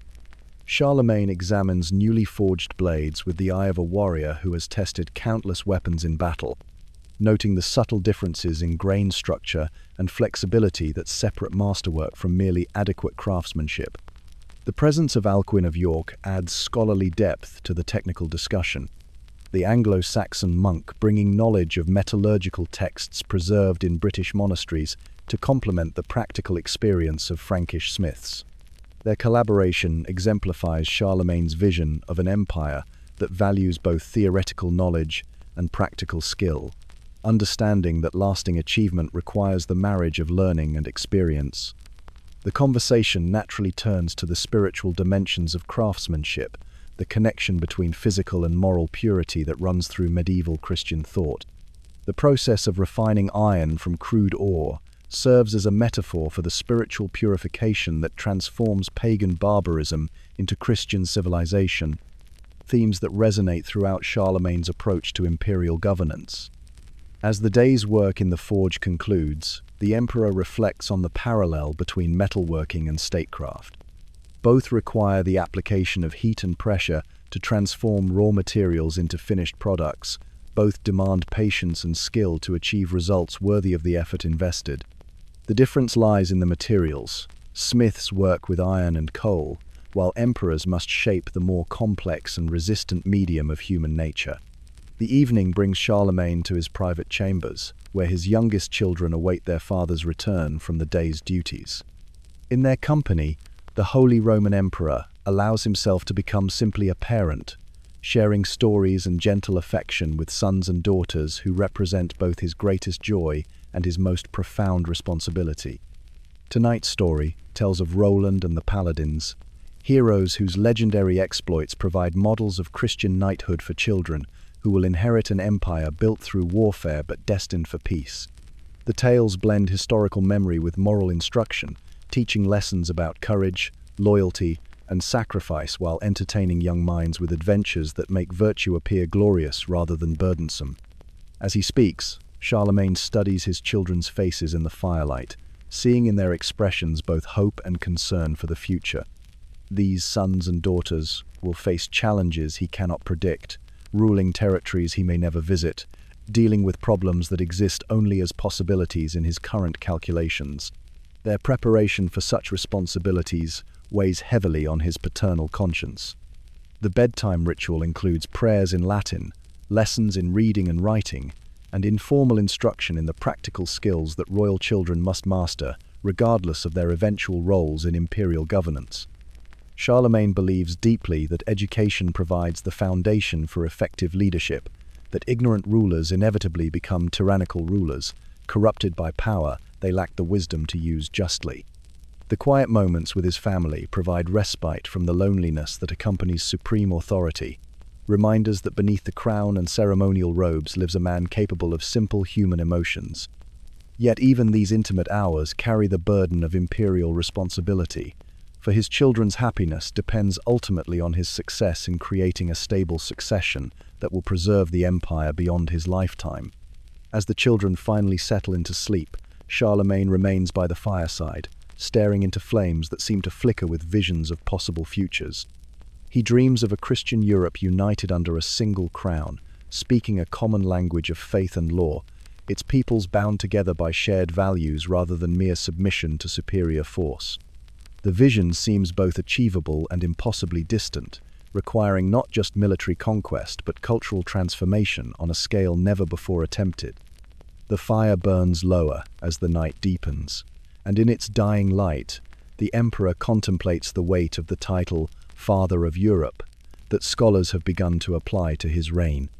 The designation carries both honor and burden, recognition of his achievements, coupled with responsibility for the continent's future development. To be a father requires not just the power to command but the wisdom to guide, not just the strength to protect but the patience to nurture growth that may not bear fruit for generations. The palace around him sleeps peacefully under his protection, its inhabitants trusting that their emperor's vigilance will preserve the peace and prosperity his reign has brought to lands that knew only warfare and chaos before his rise to power. In their trust, Charlemagne finds both satisfaction and a crushing sense of responsibility that follows him into dreams filled with the echoes of battles fought and the whispers of battles yet to come. Genghis Khan. The wind tears across the steppes like the breath of ancient gods, carrying scents of grass and horse sweat, and the distant promise of storm clouds gathering beyond the horizon. Genghis Khan sits motionless on his horse, feeling the familiar rhythm of mare's milk fermentation in the leather bag at his saddle, the taste of home and heritage mixing with the bitter knowledge that he has become something his ancestors could never have imagined. The sunrise paints the endless grassland in shades of gold and amber, colors that speak of freedom and possibility to a people who measure wealth in horses rather than gold, in territory that can be crossed rather than territory that can be contained. Yet even this vast expanse, stretching farther than any man could ride in a lifetime, has become too small to contain the ambitions that drive the master of the greatest land empire in human history. His horse shifts beneath him, with the restless energy that characterizes the mounts of his people, creatures bred for endurance rather than beauty, capable of surviving on grass and snow where the pampered warhorses of settled civilizations would starve and die. In their hardy resilience, he sees a reflection of the Mongol character that has carried his armies from the Pacific Ocean to the gates of Vienna, adapting to every climate and conquering every enemy through mobility and determination. The morning wind brings sounds that would be meaningless to civilized ears but speak volumes to a man raised in the saddle. The distant lowing of cattle that indicates a caravan's approach, the particular quality of silence that suggests wolves moving through grass, the almost inaudible vibration that means thousands of horses traveling in coordinated formation somewhere beyond the visible horizon. These are the skills that have made him master of the known world, abilities learned in childhood when survival depended on reading the subtle signs that nature provides to those who understand her language. The same talents that once helped a young warrior named Temujin survive in a hostile wilderness now serve an emperor whose word can command the movement of armies across continents. As the sun climbs higher, painting the steppes in the harsh light that reveals both beauty and danger in the endless grassland, Genghis Khan turns his horse toward the felt pavilions that house the most important war council in human history. Here, beneath portable roofs that can be dismantled and moved with the efficiency that characterizes everything about Mongol civilization, gather the minds that coordinate military operations spanning half the known world. Inside the largest jur, colored Pisa tablets scatter across a deerskin map like fallen leaves, each one representing a military unit whose movements must be coordinated with mathematical precision across distances that would daunt any conventional army. The map itself represents knowledge accumulated through conquest, geographic information purchased with the blood of enemies and the sweat of horses ridden to death in service of an empire that grows larger with each passing season. The War Council includes sons whose faces reflect their fathers' features tempered by different mothers and different experiences, generals whose tactical brilliance has been proven in campaigns from China to Persia, and administrators whose task involves translating nomadic warfare into the governance of settled populations. Each man present represents a different aspect of the empire's complexity, skills that complement the Great Khan's strategic vision. Today's discussion centers on the coordination of simultaneous campaigns against enemies who do not yet understand that their fates were sealed the moment they chose resistance over submission. The Jin dynasty's fortified cities present different challenges than the mobile armies of Khwarezmia, requiring adaptations in tactics and strategy that demonstrate the Mongol military system's unprecedented flexibility. Genghis Khan listens to his subordinates' reports with the attention of a man who understands that empire depends not just on personal leadership, but on the development of systems that can function across vast distances with minimal, direct supervision. The decimal organization of his armies, the standardized signals and protocols, the careful integration of conquered peoples' specialized knowledge, all represent innovations that have transformed nomadic raiding into imperial administration. The discussion reveals the mathematical precision that underlies apparently chaotic nomadic warfare. Every movement has been calculated to maximize psychological impact while minimizing logistical strain. Every battle planned to serve larger strategic objectives that may not become apparent for months or years. The seemingly random destruction that terrifies enemies actually follows patterns as precise as the movements of celestial bodies. As the morning progresses toward midday, the Great Khan calls for demonstrations of archery skill among his sons and potential successors, competitions that serve both entertainment and evaluation of qualities, essential for leadership in a culture where personal prowess directly influences political authority. The targets are set at distances that would challenge the finest marksman from any civilization, yet these princes treat such shots as routine exercises. The arrows fly with deadly accuracy, each shot representing years of training that began before the archers could properly hold a bow.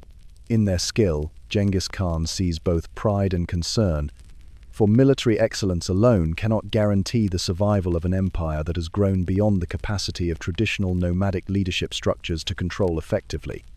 The competition becomes a subtle form of testing, evaluating not just marksmanship but the character traits that reveal themselves under pressure. How does each prince respond to success and failure? Do they show proper respect for opponents while maintaining the confidence necessary for command? Can they balance individual achievement with the teamwork that makes Mongol armies invincible? Jochi's arrows strike the center of targets placed at maximum range, his skill undeniable yet somehow troubling to a father who knows that military prowess must be balanced with political wisdom and personal loyalty. The young man's competence cannot entirely overcome doubts about his legitimacy, questions that could tear the empire apart if not resolved before succession becomes necessary. Chaghatay's performance demonstrates the fierce competitiveness that makes him formidable in battle, but potentially divisive in council. His arrows clustering tightly around the target's center, while his reactions to his brother's efforts reveal personality traits that could prove either valuable or dangerous in future leadership. The balance between necessary aggression and destructive ambition remains delicate in a culture that respects strength above all other virtues. Egedai's shooting reveals a different character, less concerned with perfect accuracy than with consistent performance, his arrows forming patterns that suggest reliability rather than brilliance. In this steady competence, the Great Khan recognizes qualities that might serve empire better than spectacular individual achievement, the patience and judgment required for administration rather than conquest. The afternoon brings a diplomatic meeting that exemplifies the complex relationship between nomadic culture and the civilized world the Mongols have conquered. Silk Road merchants, their faces reflecting terror barely concealed beneath commercial courtesy, present tribute and trade agreements while secretly calculating the cost of submission against the certainty of destruction that resistance would bring. The envoys represent dozens of cities and kingdoms whose leaders understand that survival requires accommodation with a force that has proven capable of destroying any opposition, yet their fear mingles with fascination at finding themselves in the presence of a man whose name has become synonymous with both terror and transformation. The Great Khan they meet bears little resemblance to the savage barbarian their imaginations had created. The negotiations reveal Genghis Khan's sophisticated understanding of economic systems that were alien to his nomadic upbringing but essential for governing the vast territories his armies have conquered. Trade routes require security that only centralized authority can provide. Commercial relationships need legal frameworks that transcend tribal customs. Taxation systems must balance revenue generation with economic growth. The Yasa, his great code of laws, gets recited like prayers by scribes who represent the empire's attempt to create legal uniformity across territories whose local customs vary as dramatically as their climates and geography. These laws blend nomadic justice with practical necessities of governing settled populations, creating something unprecedented in the history of jurisprudence. The recitation continues with the rhythmic cadence of religious ceremony, each provision revealing the mind of a ruler who has thought deeply about the relationship between justice and order, between individual freedom and collective security. The laws governing religious tolerance, trade protection, and diplomatic immunity demonstrate wisdom that transcends the military genius for which he is better known. As afternoon shadows lengthen across the steppes, The diplomatic session concludes with ceremonial exchanges that bind the merchant representatives to obligations they dare not refuse, while offering protections they desperately need. The Great Khan's justice may be harsh, but it is predictable and universal, qualities that make it preferable to the arbitrary whims of petty local rulers. Evening finds Genghis Khan beside a burial mound that marks one of countless graves scattered across the steppes, monuments to warriors who died in campaigns, whose objectives have been achieved and forgotten, their sacrifices absorbed into the larger story of imperial expansion. Here, beneath stars that have witnessed the rise and fall of empires since time began, he contemplates the relationship between individual mortality and historical legacy. The mound contains the bones of a general whose tactical innovations contributed to victories that opened entire continents to Mongol rule, yet whose name will be forgotten, while the empire he helped create continues to influence human history. In this anonymous grave, the Great Khan sees both the tragedy and the necessity of leadership that requires the sacrifice of countless individuals for achievements that transcend any single lifetime.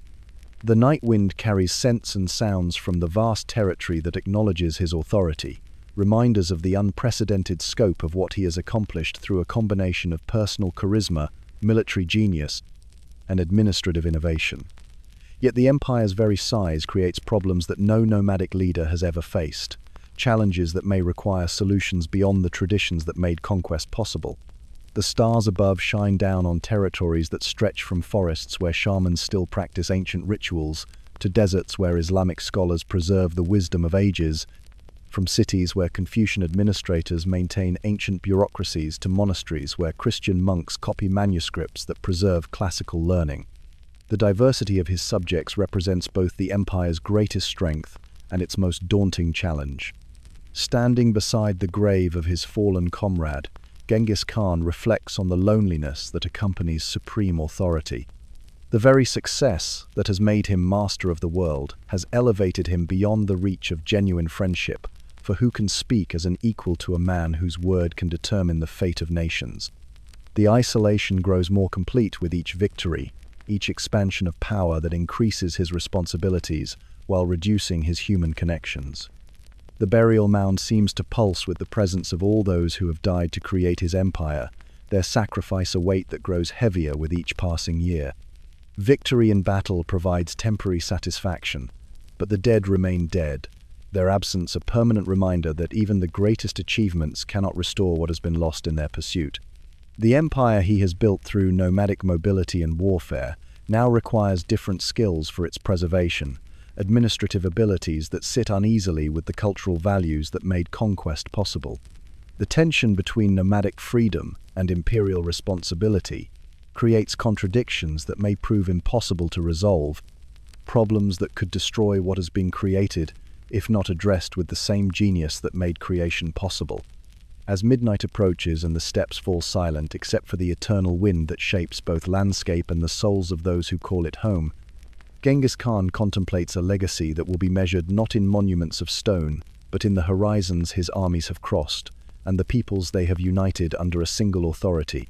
The vision is magnificent and terrible, beautiful and destructive, like the wind itself that acknowledges no boundaries and respects no barriers. The great Khan who once dreamed only of revenge against tribal enemies who had wronged his family now bears responsibility for the welfare of millions who will never see the steps that shaped his character. Their prosperity depends on his wisdom, their security on his strength, their future on decisions he must make without precedent to guide him through challenges no ruler has ever faced. The wind that has been his constant companion since childhood continues its endless journey across grass that will grow and die and grow again long after his bones have joined those in the burial mound beside him. In its persistence, he finds both comfort and warning that the eternal forces that shape the world will continue their work regardless of human ambition, that even the greatest empires must eventually yield to the passage of time that reduces all achievements to dust and legend. Musa I of Mali. The muezzin's call drifts across Timbuktu like a golden thread weaving through the morning mist that rises from the Niger River, carrying with it the promise of another day in the greatest trading city in West Africa. Mansa Musa stands on the highest tower of his palace, watching as the city awakens beneath him, its mud-brick buildings catching the early light like jewels scattered across the desert's edge. The river below flows with the steady patience that has made it the highway of empires, carrying goods and ideas and people between the forests of the south and the Sahara's endless expanses to the north. Salt from Tagaza mingles with gold from Bambouk in the holds of boats whose captains navigate by stars and currents known to generations of traders who have built fortunes on the marriage of desert and river commerce. From his elevated position, Mansa Musa can see the morning caravans beginning their preparations for journeys that will carry them across landscapes where a wrong turn means death and a successful passage means wealth beyond imagination. Each caravan represents a thread in the vast commercial web that has made Mali the richest kingdom in the world, its prosperity built on controlling the trade routes that connect civilizations separated by thousands of miles of desert.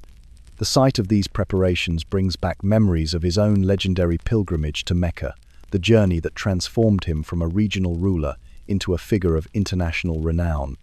The caravan that had accompanied him on that sacred journey had been so laden with gold that his generosity in Cairo had disrupted the Egyptian economy for a decade, creating a reputation for wealth that still draws merchants and diplomats to his court from across the known world. Yet the morning's serenity cannot entirely mask the weight of responsibility that accompanies such extraordinary prosperity.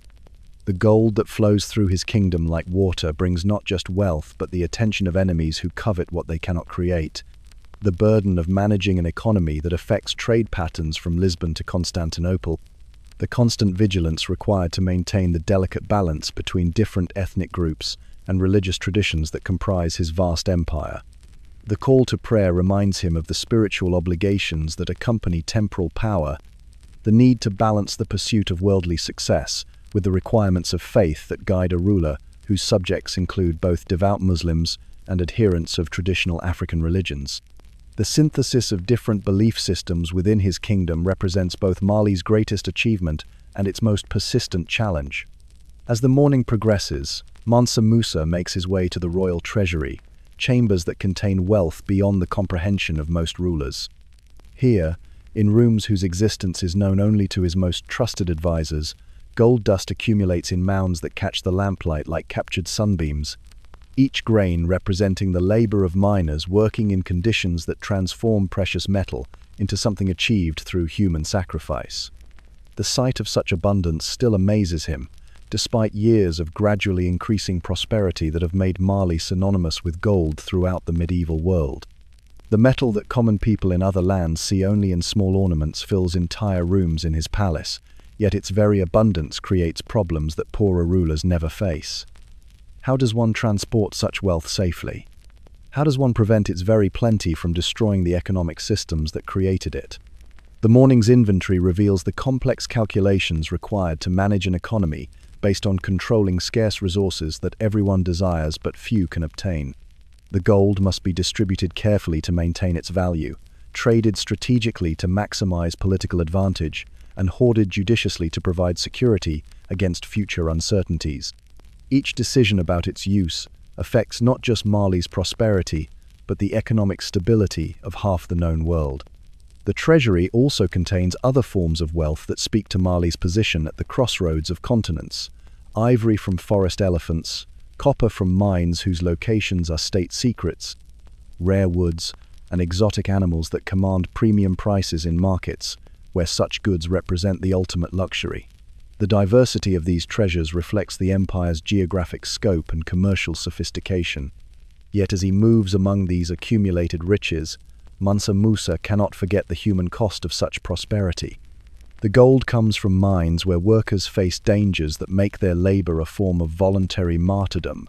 The ivory represents the slaughter of magnificent creatures whose intelligence rivals that of humans. The commercial success depends on maintaining trade relationships with partners whose methods would trouble a more sensitive conscience. The weight of economic responsibility grows heavier with each successful trading season, each year that brings new wealth but also new complications. The ripple effects of his pilgrimage spending still influence currency values throughout North Africa and the Middle East. a reminder that even acts of religious devotion can have political and economic consequences that extend far beyond their original intentions. The mid-morning hours bring Mansa Musa to the scholarly quarter of Timbuktu, where the University of Sankore has become one of the great centers of learning in the medieval world. Here, beneath the shade of ancient trees, scholars from across Africa and beyond gather to debate questions of theology, astronomy, mathematics, and jurisprudence with an intellectual rigor that rivals the famous schools of Baghdad and Cordoba. The scene that greets him represents the flowering of African intellectual achievement. Hundreds of students and teachers engaged in discussions that push the boundaries of human knowledge while preserving the wisdom of past generations.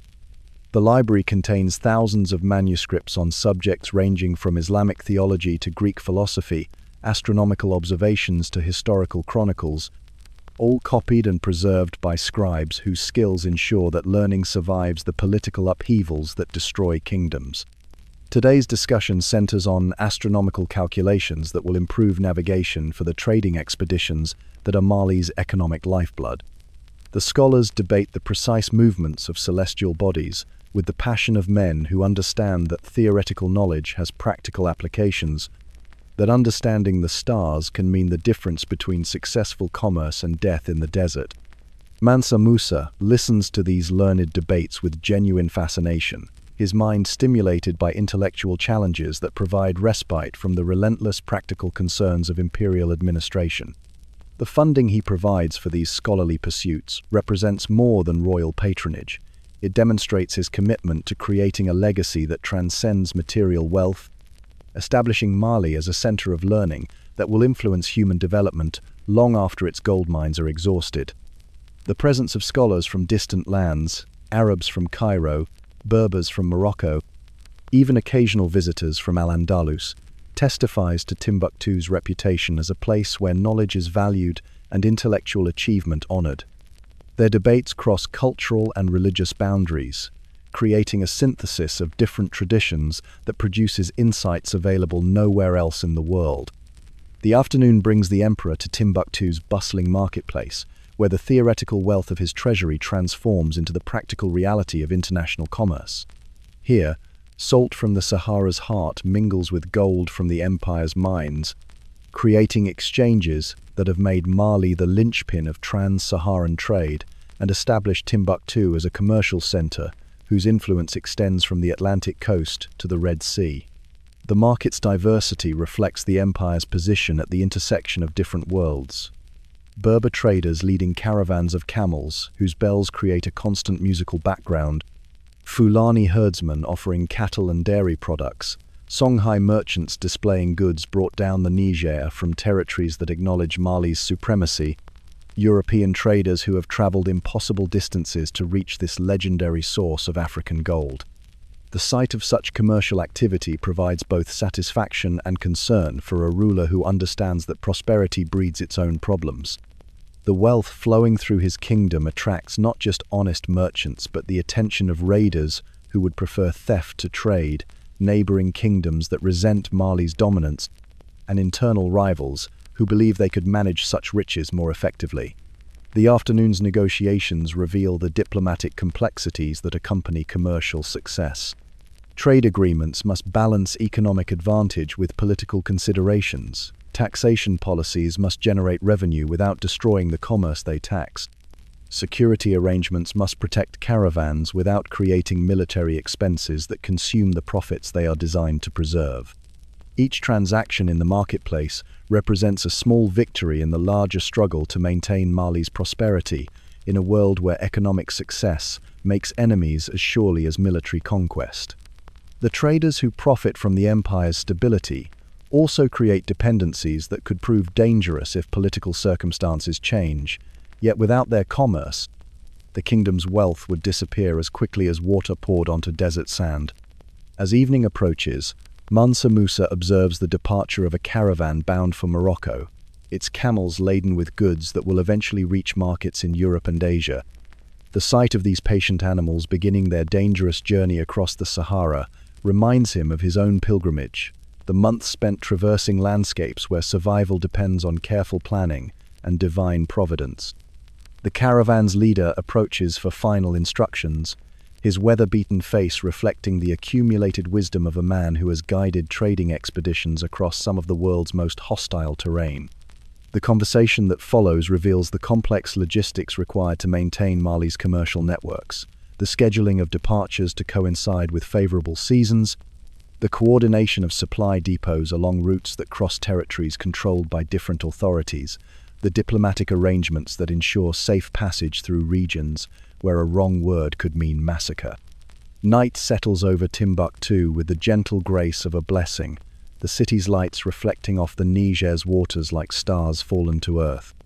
From his palace terrace, Mansa Musa watches the evening activities of a metropolis that never entirely sleeps, its prosperity dependent on maintaining connections with trading partners whose own days are just beginning in distant lands across the desert. The sight of his peaceful kingdom spread out beneath the stars brings both pride and melancholy to an emperor who has achieved everything a ruler could desire, yet cannot escape the knowledge that all human achievements are temporary. The gold that has made Mali legendary will eventually be exhausted. The trade routes that bring prosperity will shift to favor other centers.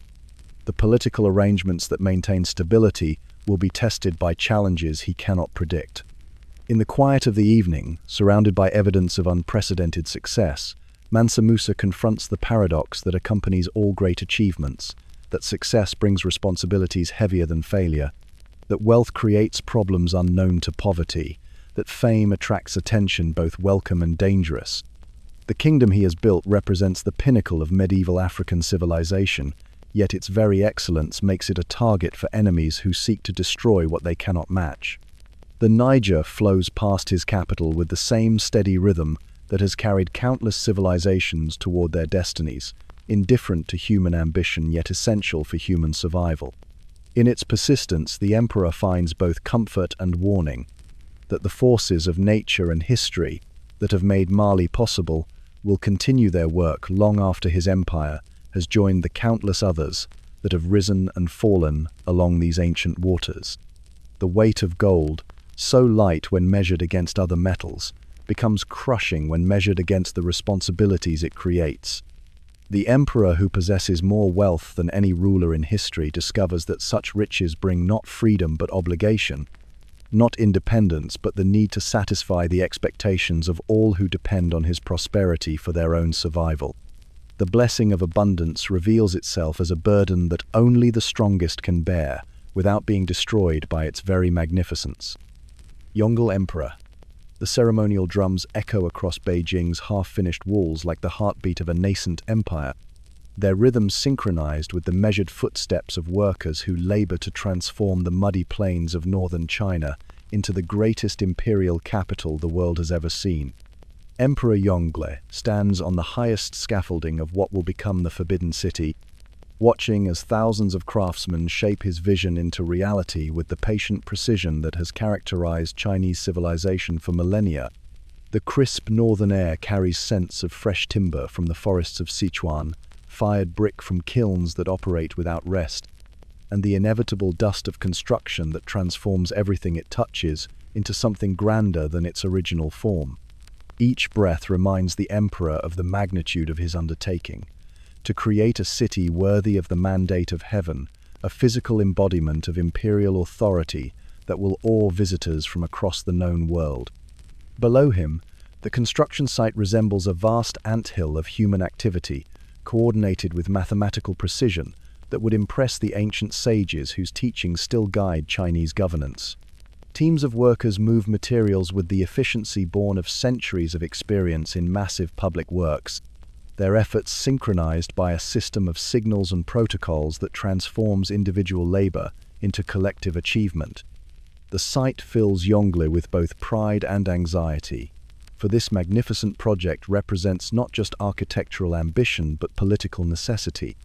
His claim to the throne remains contested by those who question the legitimacy of his usurpation, and the new capital serves as both statement of permanence and practical fortress against enemies who might seek to challenge his authority through force of arms. The morning inspection reveals details that will be invisible to future visitors but matter enormously to an emperor who understands that lasting greatness depends on perfection in the smallest elements. The joints between massive stone blocks must be precise enough to survive earthquakes. The drainage systems must handle the flooding that periodically threatens northern China. The orientation of buildings must align with cosmic forces that influence the flow of imperial qi. Every architectural decision carries symbolic weight that extends far beyond mere aesthetics. The colors chosen for different buildings communicate messages about hierarchy and function. The placement of gates and courtyards follows principles that channel beneficial energies while blocking malevolent influences. The proportions of halls and pavilions reflect mathematical relationships that connect earthly construction with celestial harmony. As the morning progresses, Yongle makes his way to the docks, where Admiral Zheng, his fleet, prepares for another voyage to the Western Ocean.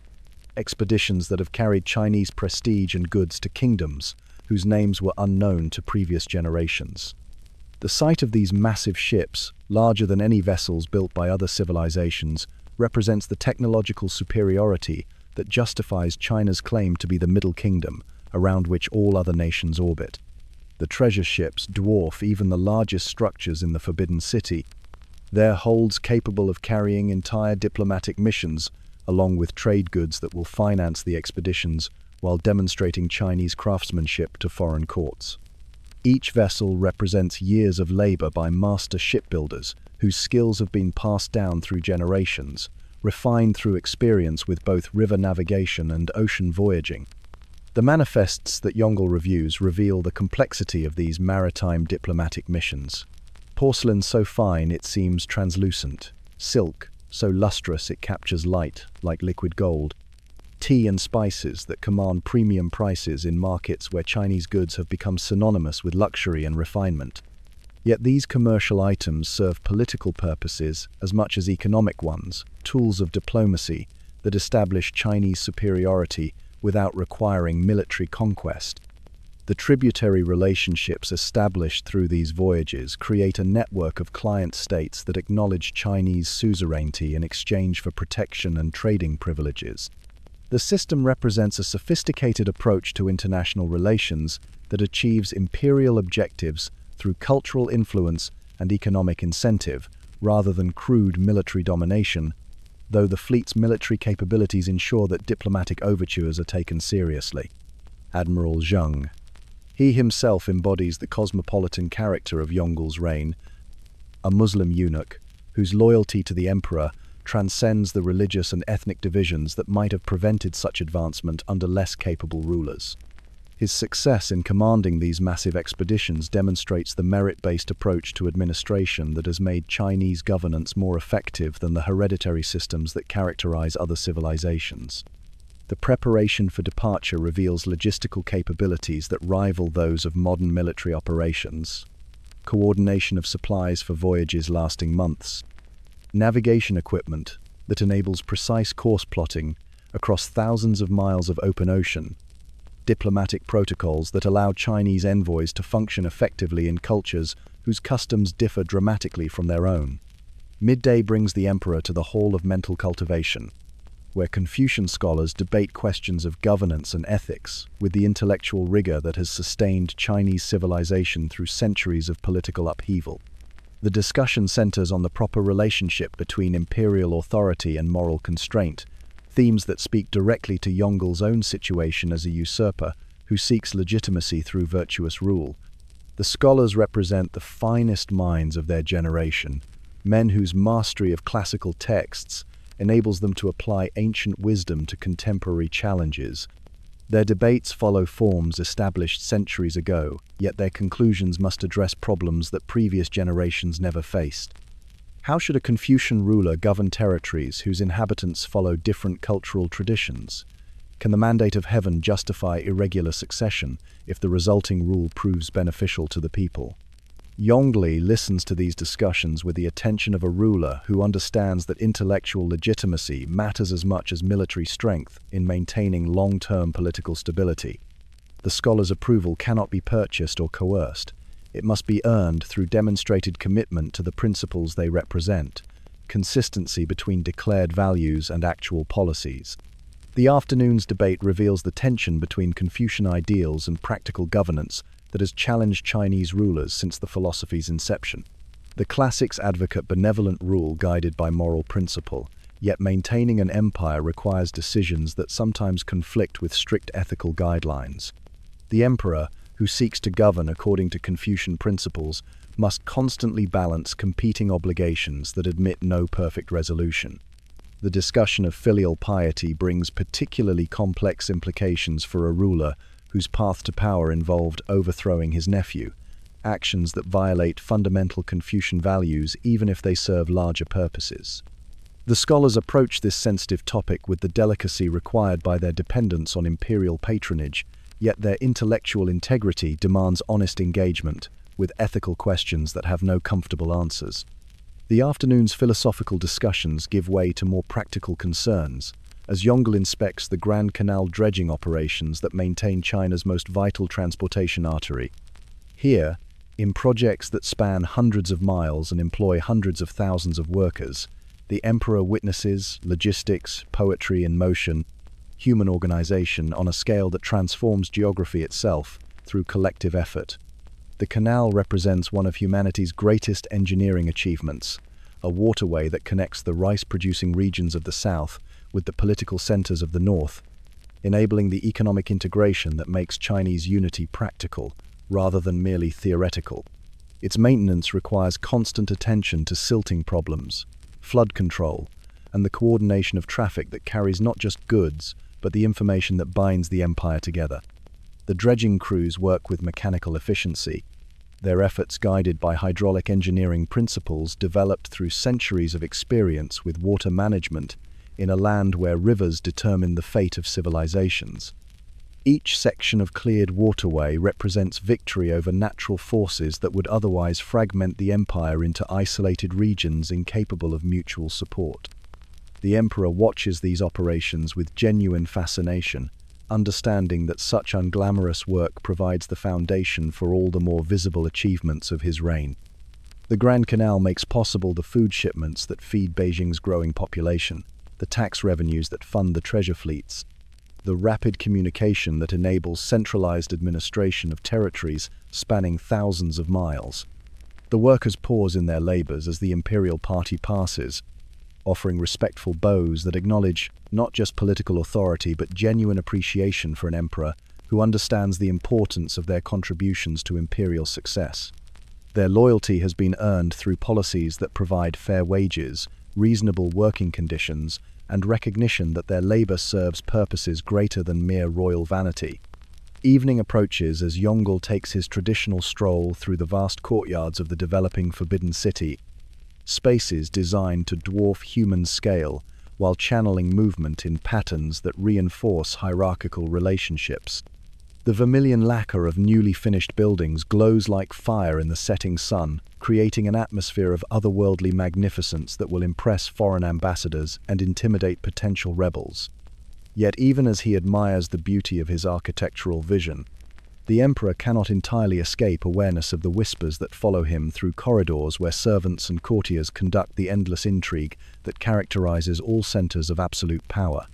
His usurpation of the throne from his nephew has created legitimacy questions that no amount of successful governance can entirely resolve, doubts that manifest in subtle forms of resistance and careful positioning for advantage when succession questions arise again.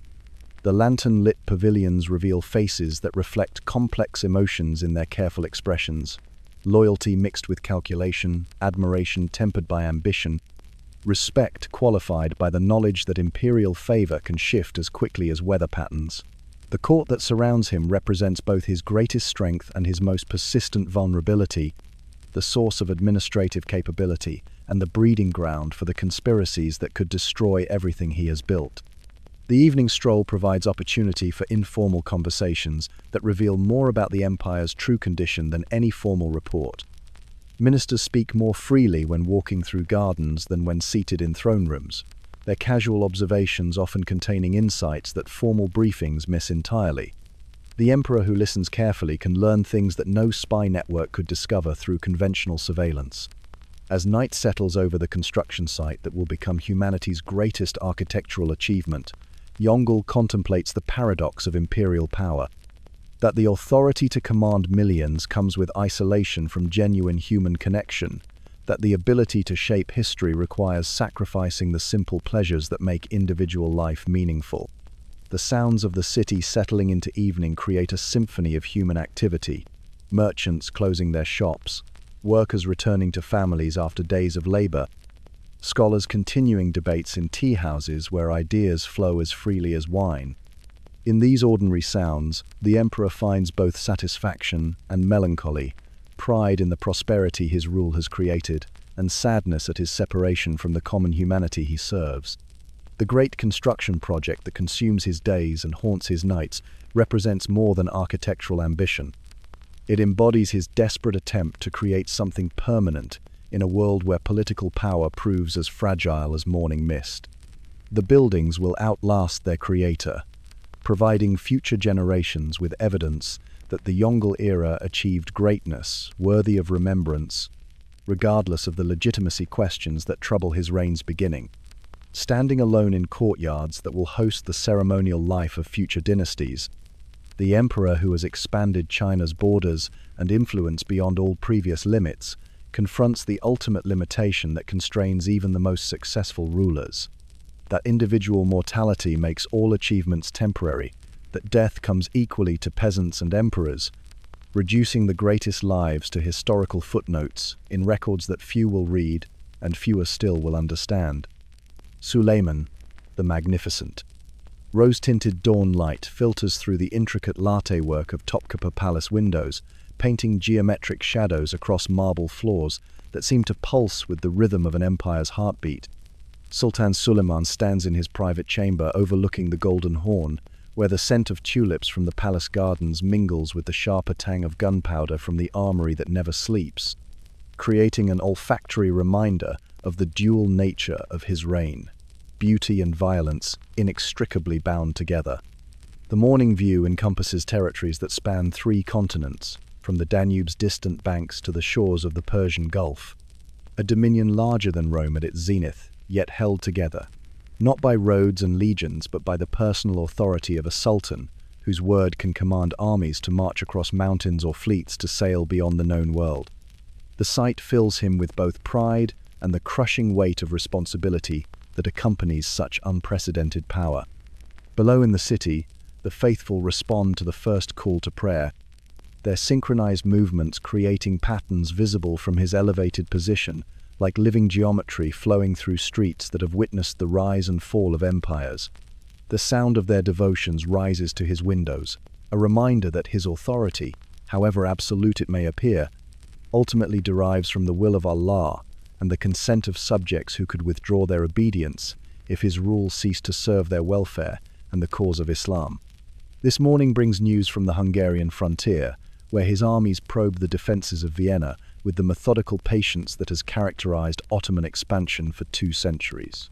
The reports arrive via a relay system that can carry messages from the Danube to the Bosphorus in a matter of days, a communications network that gives him advantages no previous conqueror has possessed in coordinating military operations across such vast distances. The tulips in his private garden represent more than mere botanical beauty. They embody the sophisticated culture that has elevated the Ottoman court to unprecedented heights of artistic achievement. Each flower has been cultivated through techniques that blend Persian horticultural wisdom with Turkish innovations, creating varieties that exist nowhere else in the world, living symbols of the cultural synthesis that defines his empire's greatest accomplishments. As the sun climbs higher over the Bosphorus, painting the waters in shades of gold and azure that have inspired poets for generations, Suleiman makes his way to the Divan chamber, where the empire's highest officials gather for their morning council. Here, beneath a dome that represents the vault of heaven in architectural form, the business of governing half the known world unfolds with ceremonial precision that disguises the complexity of decisions that affect millions of lives. The assembled viziers represent the meritocratic principles that have made Ottoman administration more effective than the hereditary systems that govern other major powers. These men have risen through demonstrated ability, rather than noble birth, their loyalty earned through years of service that tested their capabilities under conditions that would destroy lesser individuals. In their competence, Suleiman finds both security and the constant reminder that his empire's strength depends on institutions that transcend any individual ruler. Today's primary business involves the codification of the Kanun, the secular laws that complement religious law in governing an empire whose subjects include dozens of different ethnic groups and religious communities. The challenge lies in creating legal uniformity without destroying the diversity that has made Ottoman territories prosperous, balancing the need for central authority with respect for local customs that predate Turkish conquest by centuries. The legal discussions reveal Suleiman's sophisticated understanding of jurisprudence, knowledge gained through years of study that began in his youth and continues despite the overwhelming demands of imperial administration. His contributions to the debate demonstrate both mastery of Islamic legal principles and awareness of practical problems that theoretical scholars might overlook, earning him the respect of men whose expertise represents the finest legal minds in the Islamic world. Roxolana's influence on these proceedings remains subtle but unmistakable, her counsel reaching the Sultan through private conversations that shape his approach to questions of policy and personnel.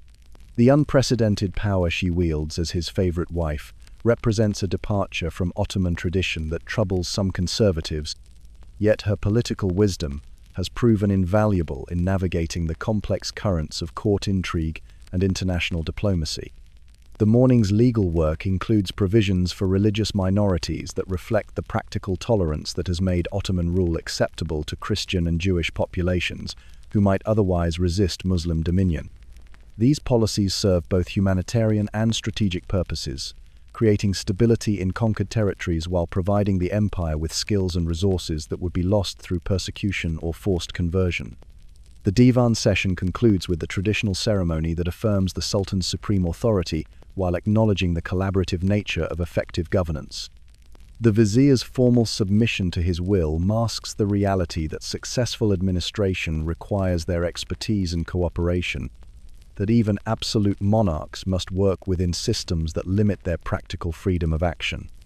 As midday approaches, Suleiman makes his way to the dockyards of Galata, where the Ottoman fleet takes shape under the guidance of master shipbuilders whose innovations have made Turkish naval power a force that challenges Venetian and Genoese dominance in the eastern Mediterranean.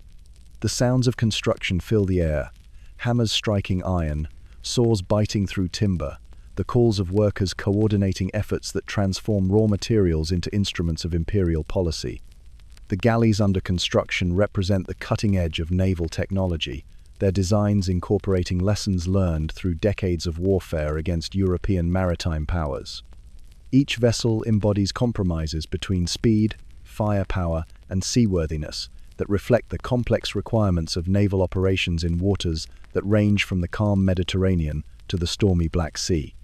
The cannon foundries adjacent to the shipyards demonstrate the technological sophistication that has made Ottoman artillery superior to that of most European armies. The master gunners who supervise the casting of these weapons bring knowledge accumulated through generations of warfare, their expertise enabling the production of siege guns that can breach walls that have resisted attack for centuries. Suleiman examines newly completed cannons with the eye of a commander who has personally directed siege operations, noting the subtle differences in barrel thickness and bore diameter that determine range, accuracy, and the likelihood of catastrophic failure under combat conditions.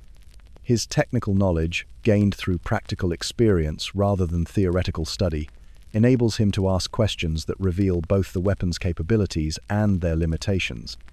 The afternoon inspection reveals the scope of Ottoman military-industrial capacity, workshops that can equip armies numbering in the hundreds of thousands while maintaining quality standards that ensure reliable performance under battlefield conditions. The logistics of coordinating such production across multiple sites requires administrative capabilities that few governments possess, evidence of the institutional sophistication that underlies Ottoman military success.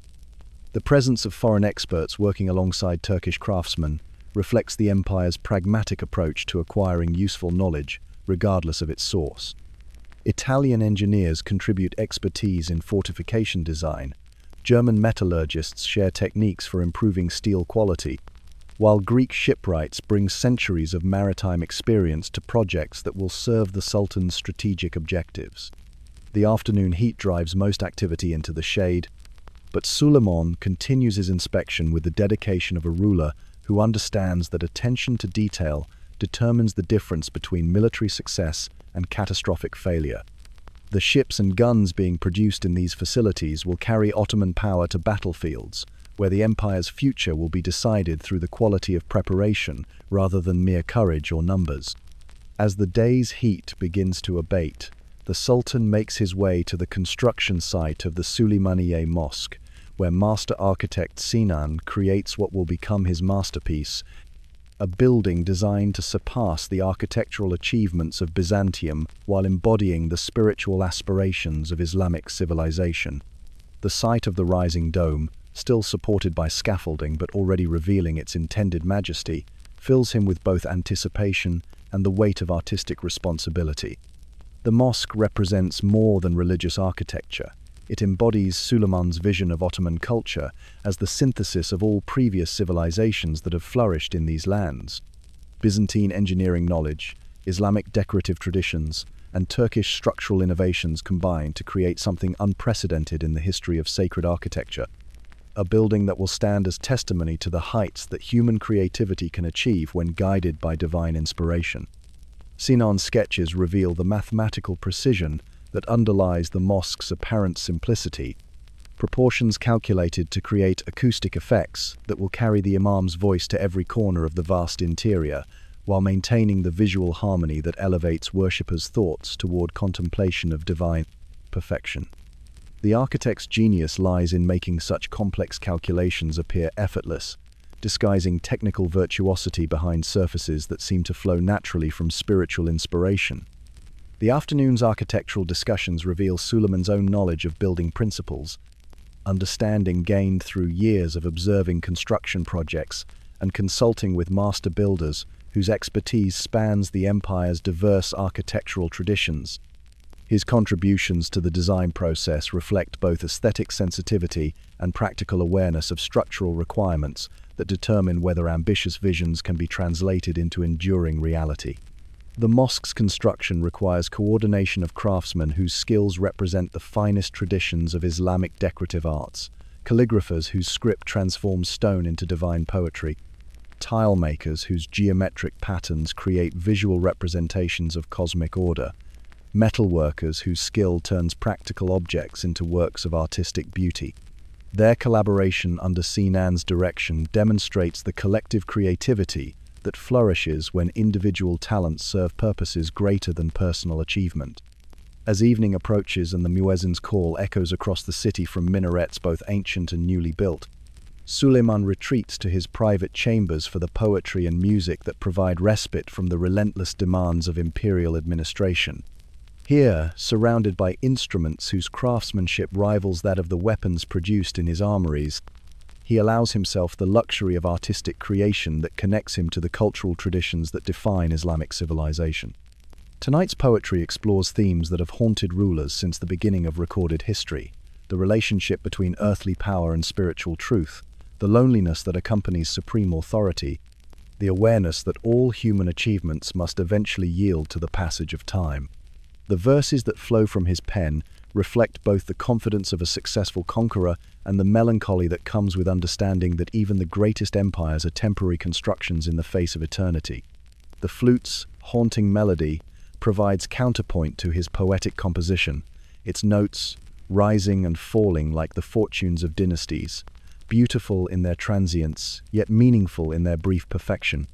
In the music's ethereal beauty, he finds temporary escape from the crushing weight of decisions that affect millions of lives, moments of pure aesthetic experience that remind him of the spiritual purposes that justify worldly power. The evening's artistic pursuits cannot entirely banish thoughts of the challenges that await resolution. The ongoing struggle with Habsburg power that tests Ottoman military capabilities, the complex negotiations required to maintain balance among the empire's diverse populations, the perpetual question of succession that troubles every dynasty. These concerns intrude even on moments of private reflection, reminders that imperial responsibility admits no true rest. The private chamber's windows overlook territories that extend beyond the horizon, lands where his authority must be maintained through a combination of military strength, administrative efficiency, and the cultural appeal that makes Ottoman rule preferable to available alternatives. The evening lights of the city below represent millions of subjects whose prosperity depends on his wisdom, their security on his strength, their hopes on his ability to balance competing demands that admit no perfect solutions. As the night deepens and the city settles into the quiet rhythms that have characterized urban life for millennia, Suleiman contemplates the paradox that defines his existence. That unlimited power brings unlimited responsibility, that the authority to command armies and reshape kingdoms comes with isolation from the simple human connections that give individual life its meaning. The poetry he writes by lamplight will outlast the military campaigns that dominate his days, his verses surviving in anthologies that preserve the cultural achievements of an era when Ottoman power reached its zenith. In these artistic creations, he finds a form of immortality more enduring than military conquest, evidence that the human spirit can transcend the limitations that constrain even the most successful rulers. The distant sounds of the city's nighttime activities create a gentle symphony that accompanies his solitary reflections. Watchmen calling the hours, merchants preparing for tomorrow's trade, scholars continuing discussions that will influence generations of students. In these ordinary sounds, he finds both comfort and responsibility, reminders that his decisions affect not just the grand sweep of history, but the daily lives of countless individuals who trust his leadership to provide the stability that makes their modest aspirations possible. The flute's final notes fade into silence as midnight approaches, leaving the Sultan alone with thoughts that range from the practical concerns of tomorrow's administrative duties to the eternal questions that have puzzled philosophers since thought began. The weight of empire presses upon him like the dome of Sinan's mosque, magnificent in its scope yet requiring constant attention to maintain its structural integrity against the forces that would bring it crashing down. Standing at his window overlooking waters that connect his capital to the furthest reaches of his domain, Suleiman the Magnificent contemplates a legacy that will be measured not just in territories conquered, but in the cultural synthesis that has elevated Ottoman civilization to heights that rival the greatest achievements of human history. The empire he has expanded and refined represents the culmination of centuries of Islamic development, yet it also carries within itself the seeds of future transformation that will either elevate it to even greater heights or lead to its eventual decline. Elizabeth I. Grey London dawn breaks over a city that still tastes of smoke and victory, the Thames reflecting clouds that carry memories of Spanish ships burning in the Channel, while English hearts learned what it meant to defy the mightiest empire in the world and emerge triumphant. Queen Elizabeth stands at her window in Greenwich Palace, adjusting the elaborate ruff that has become her signature, watching the river traffic that carries news and goods between her capital and ports where merchants grow rich on trade that Spanish interference can no longer threaten. The Armada's defeat has been 3 years past, yet its wood smoke seems to linger in every morning breeze. A reminder that England's Protestant independence has been purchased through divine providence and English courage, that the small island kingdom has humbled the power that once seemed destined to rule the seas. The victory has transformed Elizabeth from a defensive monarch struggling to maintain her throne into the leader of a nation that dares to imagine itself as Spain's equal, perhaps even its superior, in the great game of European politics. The morning light reveals a city transformed by the confidence that comes with having faced extinction and emerged stronger, its streets filled with subjects who have learned to take pride in their stubborn refusal to submit to foreign dominion. The merchants who crowd the wharves handle goods that come from corners of the world previously monopolized by Spanish trade, while the craftsmen in their workshops produce items that compete successfully with the finest products of continental Europe. Yet the Queen who watches this prosperity from her palace window cannot entirely escape the awareness that England's triumph has been purchased through isolation as much as strength. that her victory over Catholic Europe has left her kingdom surrounded by enemies who wait for any sign of weakness to renew their attempts at conquest. The price of independence has been eternal vigilance, and the burden of that vigilance weighs heavily on shoulders that have carried it for nearly 3 decades. The morning brings the familiar ritual of the Privy Council, where the finest minds in her kingdom gather to debate questions of policy that affect not just England, but the balance of power throughout Europe. The council chamber fills with men whose faces reflect the accumulated wisdom of decades spent navigating the treacherous currents of Tudor politics, survivors of a system that destroys the incompetent as surely as it rewards the capable. The ghost of Mary Stuart hovers over their deliberations like an unquiet spirit, her execution still fresh enough to influence every decision about Catholic plots and foreign interference. The Queen of Scots' death has eliminated the most dangerous focus of Catholic resistance, yet it has also escalated the conflict with Spain and France to levels that require constant military preparedness England can barely afford. Each quill that turns in the morning's discussion represents calculations that balance religious conviction against political necessity, English interests against international obligations, the demands of Protestant allies against the practical requirements of governing a kingdom that includes both faithful Anglicans and secret Catholics.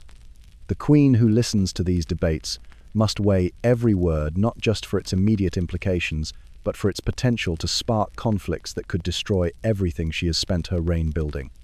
The morning's primary business involves the delicate matter of supporting Protestant rebels in the Netherlands without provoking Spanish retaliation beyond England's capacity to resist.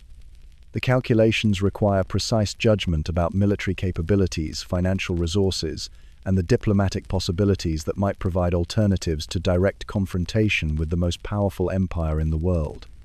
Elizabeth's contributions to the debate reveal both the sharp intelligence that has kept her alive through decades of conspiracy and the political wisdom that has enabled her to maintain England's independence despite overwhelming odds.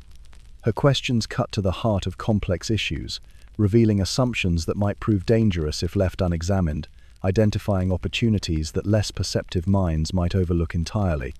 The council session concludes with decisions that commit England to policies whose success depends on factors beyond any single nation's control: the weather that affects naval operations, the internal politics of ally nations, the personal decisions of foreign rulers whose motivations remain mysterious despite the best efforts of English intelligence networks. The Queen who approves these policies accepts responsibility for consequences that will unfold long after the current crisis has been resolved. The afternoon brings an audience with players from the Globe Theatre, actors whose performances provide both entertainment and subtle political commentary for subjects who have learned to read between the lines of dramatic presentations. Today's company includes William Shakespeare, whose latest work explores themes of kingship and legitimacy with the literary skill that has made him the finest dramatist of his generation. The meeting between Queen and playwright occurs in the presence of courtiers who understand that royal patronage of the arts serves purposes beyond mere cultural refinement. The plays performed in London's theatres shape public opinion as surely as royal proclamations, their influence extending to subjects who might never read official documents, but who absorb political lessons through dramatic entertainment. Shakespeare's latest work examines the relationship between personal ambition and public duty through characters whose struggles mirror the dilemmas that face real rulers. Yet the playwright's genius lies in creating art that transcends its immediate political context to explore universal themes that will resonate with audiences long after current controversies have been forgotten. The Queen who commissions such work invests in cultural achievements that will outlast her political successes. The conversation between monarch and artist reveals Elizabeth's sophisticated understanding of how literature shapes historical memory. Her awareness that the stories told about her reign will influence how future generations judge her achievements and failures. The support she provides for theatrical companies represents more than royal patronage. It constitutes investment in the cultural legacy that will define England's Renaissance as much as military victories or economic prosperity.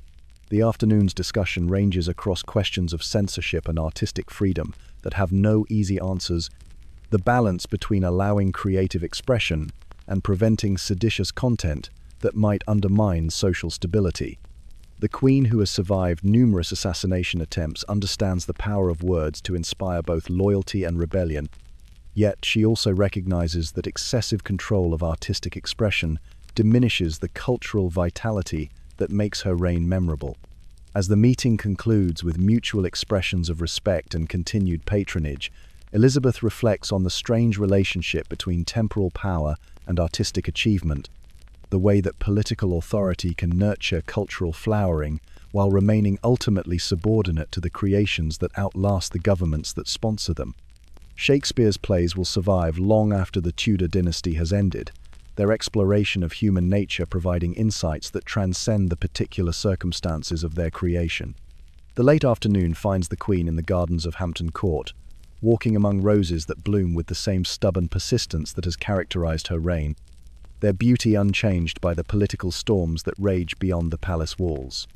Here, in pathways that have witnessed the footsteps of her predecessors, she contemplates questions that have no answers yet demand constant consideration: the problem of succession that haunts every childless monarch, the loneliness that accompanies absolute authority, the legacy that will survive when the last Tudor has joined the dust of history. The garden's formal arrangement reflects the order that she has imposed on a kingdom that inherited chaos, its geometric patterns representing the triumph of human design over natural disorder. Yet the roses themselves grow according to laws that no royal authority can alter, their cycles of blooming and decay reminding even queens that some forces transcend political control. The solitude of the garden provides opportunity for reflection denied in the constant press of court business, moments when the Queen can confront the personal costs of the choices that have defined her reign. The decision to remain unmarried has preserved England's independence, but condemned her to an isolation that grows more profound with each passing year. As companions of her youth die, and are replaced by courtiers who know her only as a symbol rather than a person. The rose garden contains varieties that represent the full spectrum of English horticulture, from ancient breeds that survived the wars of the roses, to new cultivars that demonstrate the botanical experimentation flourishing under her patronage. In their diversity, she sees a reflection of the kingdom she has created, unified in loyalty yet diverse in character, rooted in tradition yet open to innovation, beautiful in its complexity yet vulnerable to forces beyond its control. The afternoon solitude allows her to acknowledge doubts that must never be expressed in public, uncertainties about decisions that seemed necessary at the time, but whose consequences continue to unfold in ways that trouble her conscience. The execution of Mary Stuart eliminated a dangerous rival, but also removed a fellow queen whose death weighs heavily on someone who understands the burdens of sovereignty. As evening approaches and the first lamps begin to flicker in the palace windows, Elizabeth makes her way to her private study, where she maintains the personal diary that will never be seen by eyes other than her own. Here, surrounded by books that represent the finest scholarship of her age, she can speak with complete honesty about the fears and hopes that shape her private thoughts. Tonight's entry explores the paradox of her position, that the Virgin Queen who has sacrificed personal happiness for England's welfare finds herself increasingly isolated from the very subjects she serves, that the ruler who has preserved her nation's independence must face the future without the comfort of family connections that provide meaning for ordinary lives. The candlelit study contains maps that show territories where English influence grows stronger with each passing year, trade routes that carry English goods to markets previously dominated by Spanish merchants, diplomatic correspondence that reveals the complex web of alliances and enmities that define European politics. Yet these evidences of political success cannot entirely compensate for the personal sacrifices that have made such achievements possible. The diary entry continues with reflections on the Tilbury speech that has become legendary among her subjects, the moment when she transformed herself from a physical woman into a symbol of English resistance that inspired men to fight against impossible odds. The memory of that day brings both pride and melancholy, satisfaction in having risen to the occasion yet sadness at the necessary distance between herself and those she leads. The Queen, who writes by candlelight in the privacy of her study, understands that her reign will be judged not just by its immediate successes, but by its long-term consequences for English development. The foundations she has laid will either support future growth or prove inadequate to the challenges that await her successors. Yet she can only act according to her best judgment and hope that Providence will guide events toward outcomes that justify her choices. As midnight approaches and the palace settles into the quiet rhythms of night, Elizabeth contemplates the legacy that will survive her mortality, the transformation of England from a weak and divided kingdom into a nation capable of challenging the greatest powers of Europe.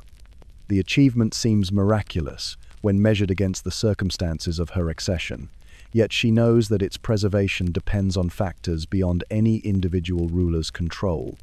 The private moments in her study provide the only time when she can acknowledge the loneliness that accompanies her unique position, the isolation that comes from being the last of her line with no family to share the burdens of rule or preserve the achievements of her reign. The Tudor dynasty will end with her death, leaving England to find its future under different leadership that may or may not prove worthy of the legacy she bequeaths. The candle burns lower as the night deepens, its flickering light illuminating pages that contain the most honest assessment of her reign that will ever be written. Thoughts that reveal the human heart beating beneath the ceremonial armor of royalty. The woman who has become the symbol of English greatness contemplates a future she will not see, hoping that the foundations she has laid will prove strong enough to support the nation that has consumed her life and defined her identity. The diary closes with prayers for England's continued prosperity and independence, petitions that reveal the depth of her love for a kingdom that has never known the personal affection she might have given to husband and children.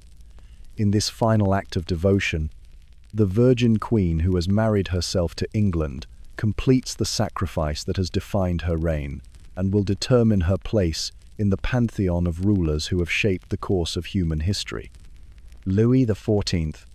Trumpets announce the sunrise at Versailles with ceremonial precision, their golden notes rising through the Hall of Mirrors to herald another day in the reign of the Sun King, whose very waking has become a matter of state that requires the attendance of the highest nobles in France. Louis XIV lies in his magnificent bed, surrounded by courtiers who have risen before dawn for the privilege of witnessing their monarch's transition from private sleep to public majesty, each hoping that royal favor might fall upon them like morning light through the palace's countless windows. The lever ceremony unfolds with choreographed perfection, every gesture predetermined by etiquette that has transformed the simple act of getting dressed into a complex ritual of hierarchy and privilege. The Duke of Orleans holds the royal chemise, the Prince of Condé offers the right sleeve, while lesser nobles compete for the honor of presenting stockings or shoes, their entire social standing dependent on their proximity to a king whose daily routine has become the gravitational center around which French civilization orbits. The silk garments that adorn the royal body carry meanings that extend far beyond mere fashion, their colors and fabrics communicating messages about France's prosperity and the king's taste to observers who will carry descriptions of this morning's spectacle to courts throughout Europe. Each thread represents the labor of French artisans whose skills have made Versailles the acknowledged center of European style, their craftsmanship serving both aesthetic and political purposes in the great theater of absolute monarchy. The morning light streaming through windows designed to capture and amplify the sun's rays illuminates faces that reflect the complex emotions of men who have exchanged their independence for the security of royal favor. These are the descendants of feudal lords who once ruled their own territories with sovereign authority, now reduced to competing for the privilege of holding their king's nightgown, their submission both voluntary and complete. Louis observes the ceremony with the detached attention of an actor who has performed the same role thousands of times, yet his eyes miss nothing of the subtle interactions that reveal the current state of court politics. The slight delay in the Duke of Burgundy's bow, the eager attention of the Marquis de Maintenon, the careful positioning of various nobles relative to one another, all provide information that helps him manage the delicate balance of forces that keeps his absolute power stable and secure. The transformation from private man to public king occurs through layers of ceremony that gradually obscure the mortal flesh beneath symbols of divine authority. By the time the final adjustments have been made to his costume, and the last courtier has stepped back to observe the completed royal presence, Louis XIV has ceased to exist as an individual and has become instead the living embodiment of France itself, a transformation that he has repeated daily for over 40 years. The morning's first official business takes place in a private chamber, where maps cover every available surface, their coloured pins marking the positions of French armies engaged in campaigns that span the continent from the Low Countries to the Italian peninsula. Louis studies these tactical displays with the eye of a commander who has personally led his forces into battle, though age and the responsibilities of kingship now require him to wage war through subordinates rather than personal example. Vauban's fortress models occupy the room's center, three-dimensional representations of the star-shaped bastions that defend France's expanded borders against enemies who would reverse his territorial gains given any opportunity. These architectural marvels represent the marriage of mathematical precision and military necessity, their geometric perfection demonstrating French technical superiority, while their strategic positioning protects the enlarged kingdom that represents his greatest achievement. The morning briefing reveals the complex calculations required to maintain French hegemony in a Europe that increasingly organizes itself in opposition to his ambitions. Each military campaign must be balanced against its cost in men and money. Every diplomatic initiative weighed against its potential to create new enemies or strengthen existing ones. All decisions made with awareness that French resources, however vast, remain finite, while his enemy's capacity for coalition building appears unlimited. The king's appetite for territorial expansion reflects both personal ambition and strategic necessity, for France's security depends on controlling borders that geography has left vulnerable to invasion. The campaigns in Flanders and Alsace serve not merely royal vanity, but national survival, creating buffer zones that protect the heartland from enemies who would gladly see France reduced to its medieval boundaries.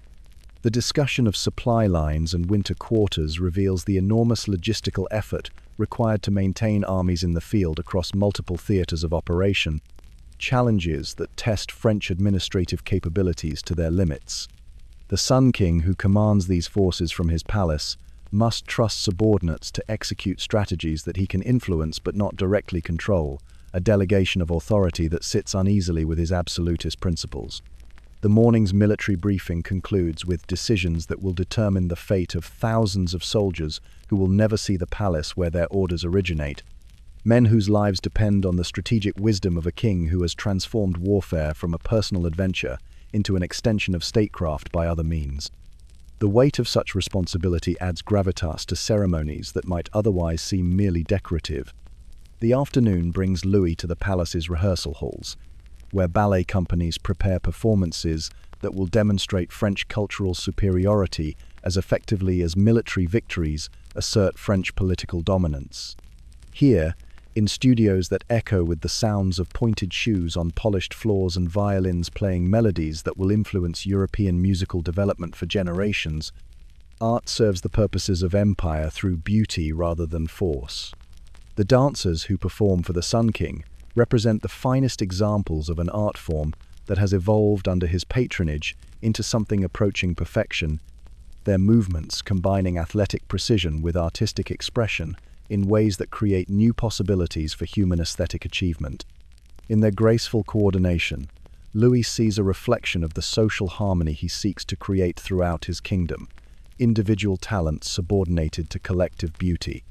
The ballet rehearsal serves purposes beyond mere entertainment, for the performances will be attended by foreign ambassadors, whose reports will carry descriptions of French cultural sophistication to courts that may lack the resources to sponsor comparable artistic achievements.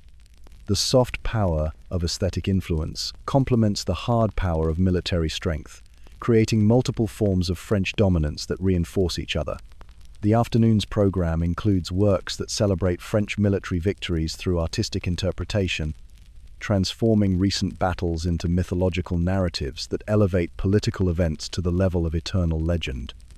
The choreography that depicts the Siege of Namur or the Battle of Steenkirk serves both artistic and propaganda purposes, making abstract strategic concepts accessible to audiences through the universal language of human movement. Louis participates in these rehearsals not merely as patron but as performer, his own dancing ability representing the Renaissance ideal of the complete prince who excels in all forms of human accomplishment. The king who leads his nation in war also leads it in cultural development, demonstrating through personal example that true royalty encompasses both martial prowess and artistic refinement. The music that accompanies these performances represents the finest achievements of composers whose work has made French musical style influential throughout Europe, their melodies and harmonies establishing aesthetic standards that other courts attempt to emulate. The cultural soft power generated by these artistic achievements extends French influence into realms where military force cannot reach. As the afternoon rehearsal concludes with the satisfaction that comes from witnessing human potential realized through disciplined effort, Louis reflects on the parallel between artistic achievement and political success. Both require the coordination of multiple talents toward unified goals. Both demand the subordination of individual ambition to collective purpose. Both create results that transcend the capabilities of their individual components. Evening approaches with the familiar ritual of the coucher ceremony, the inverse of the morning's lever that will transform the Sun King back into a private individual who can rest from the exhausting performance of absolute monarchy. Yet even this apparent return to humanity occurs within carefully prescribed forms that maintain the fiction that the king's every action serves purposes larger than personal comfort or pleasure. The gilded chambers that witness this evening transformation glow with candlelight that reflects off mirrors positioned to multiply the illumination into patterns that suggest infinite extension of royal presence. The Hall of Mirrors itself represents more than architectural achievement. It embodies the principle that the king's image should be reflected endlessly, creating visual metaphors for authority that transcends normal human limitations. The courtiers who attend the evening ceremony move through their prescribed roles with the same precision they demonstrated at morning, yet the day's accumulated fatigue shows in their faces despite their continued efforts to maintain appropriate deference. The evening light reveals lines of strain that morning freshness had concealed, reminders that even the most privileged lives exact their costs from those who live them. As the ceremony progresses toward its conclusion, Louis allows himself moments of private reflection that would be impossible during the day's public performances.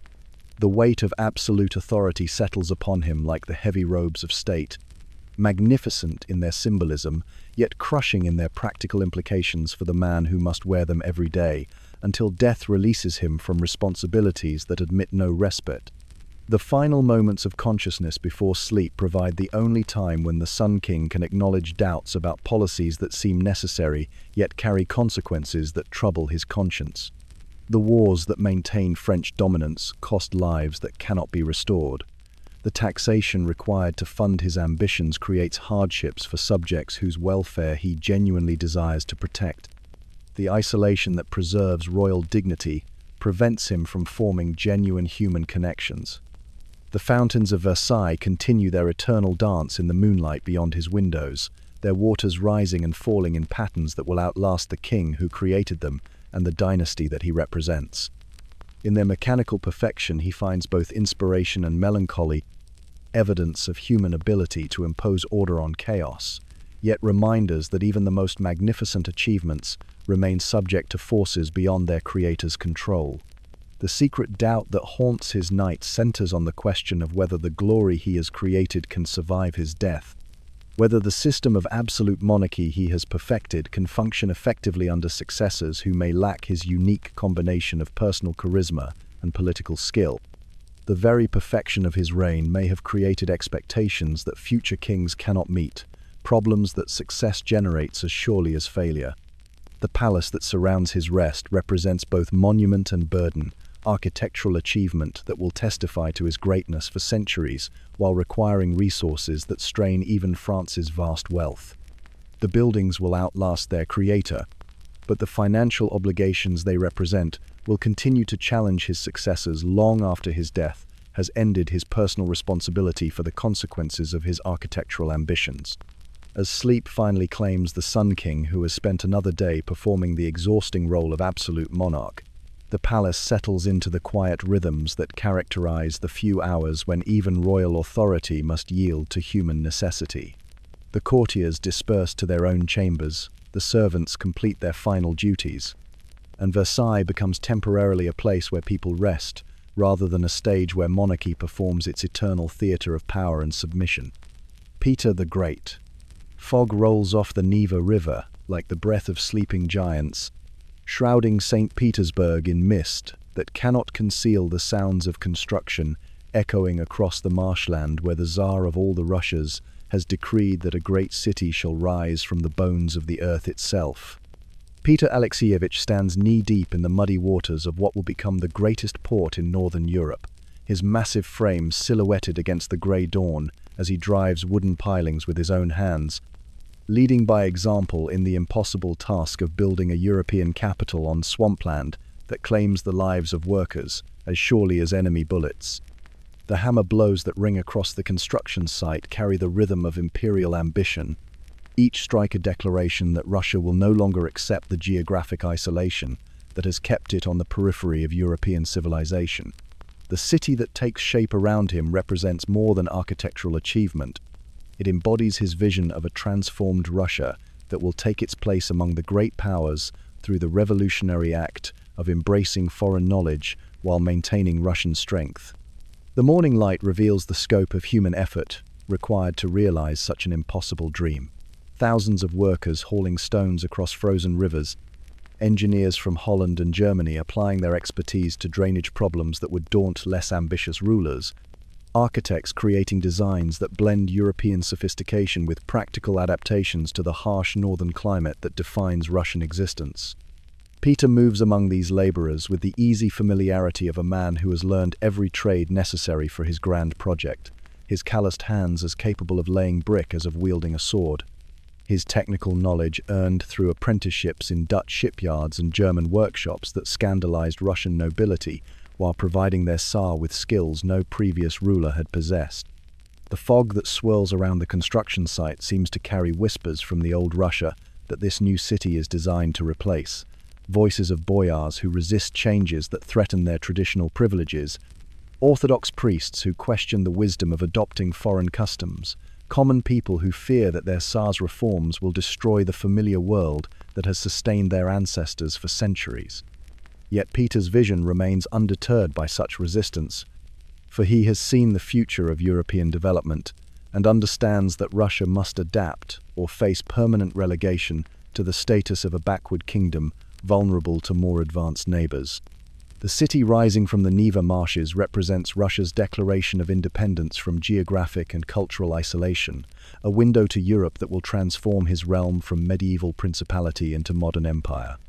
The morning's work proceeds with the methodical determination that has characterized Peter's entire reign, each task completed with attention to details that reveal the depth of his technical knowledge. The Tsar who drives pilings alongside common laborers understands that lasting achievement requires mastery of practical skills, that rulers who depend entirely on subordinates for execution of their visions inevitably watch those visions corrupted by incompetence or malice. As the sun climbs higher, burning away the river mist to reveal the emerging outlines of a city that will rival Amsterdam and London in its commercial importance, Peter makes his way to the shipyards where Russian naval power takes shape under the guidance of foreign experts whose knowledge he has absorbed through years of personal study. The sounds of shipbuilding fill the air with the music of imperial ambition.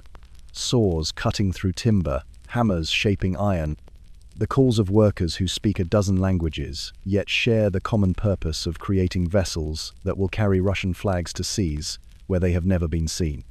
The ships under construction represent the marriage of Russian resources with European expertise, their designs incorporating innovations that Peter has studied in the naval yards of Holland and England.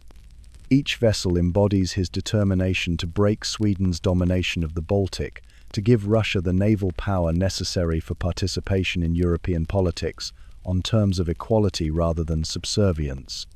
The morning inspection reveals the complexity of coordinating shipbuilding with the construction of supporting infrastructure.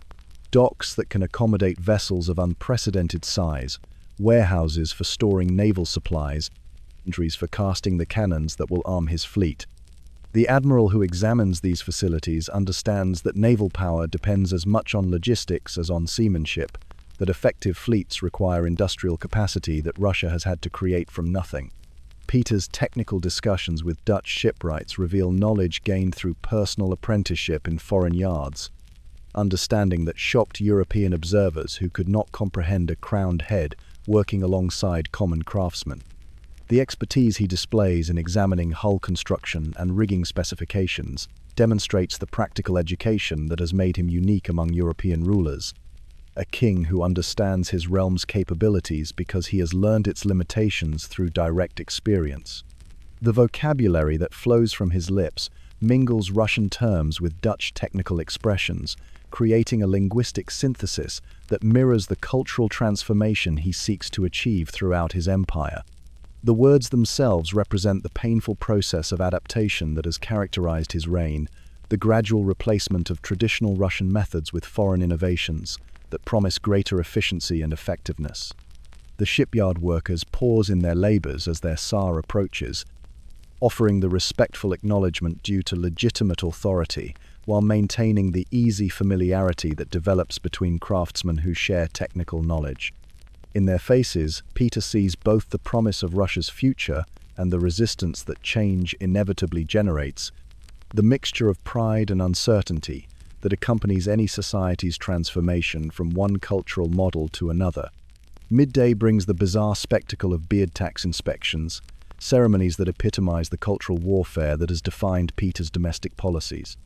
The Tsar, who has decreed that Russian men must adopt European grooming standards, moves through the ranks of his courtiers with a ceremonial razor, personally enforcing regulations that strike at the heart of traditional Russian identity, while serving the practical purpose of distinguishing supporters of reform from adherents of the old ways. The laughter that accompanies these inspections cannot entirely mask the underlying tension they represent. The clash between Peter's modernizing agenda and the religious conservatism that views beards as expressions of orthodox faith. The courtiers who submit to royal shaving understand that their compliance demonstrates loyalty to a Tsar, whose reforms require personal sacrifice from all who serve him. Yet their discomfort reveals the emotional cost of cultural transformation imposed from above. The beard tax itself represents a masterpiece of social engineering, a policy that generates revenue while creating economic incentives for behavior that serves larger political objectives.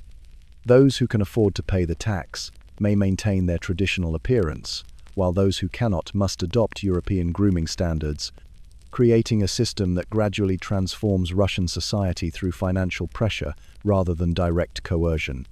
The morning's enforcement activities reveal Peter's sophisticated understanding of how cultural change occurs, his recognition that symbols matter as much as substance in the process of societal transformation. The beards that fall to his razor represent more than mere hair. They embody the resistance to change that must be overcome if Russia is to take its place among European nations as an equal rather than a curiosity. The ceremony's conclusion brings a toast in vodka, the one Russian tradition that Peter has no desire to reform, the harsh liquor that provides consolation for the indignities that modernization requires. The drink burns with the fire of the Russian soul, unchanged by foreign influence, a reminder that cultural transformation need not require the abandonment of all traditional pleasures. The afternoon's activities bring Peter to the medical college that represents another facet of his campaign to modernize Russian society through the importation of European knowledge. Here, in anatomical theaters that would have been unthinkable under previous Tsars, Russian students learn to understand the human body through scientific observation rather than religious dogma, their studies supervised by European physicians whose expertise has been purchased with gold and guaranteed with imperial protection. The anatomy lesson that unfolds before the Tsar's eyes demonstrates the collision between scientific rationalism and traditional superstition that characterizes his entire reform program. The cadaver that lies open for study was once a Russian peasant whose death now serves educational purposes that would have horrified his living faith. Yet the knowledge gained through such study will save lives that religious fatalism would have surrendered to ignorance. Peter's questions during the demonstration revealed genuine curiosity about medical techniques that have proven effective in European practice.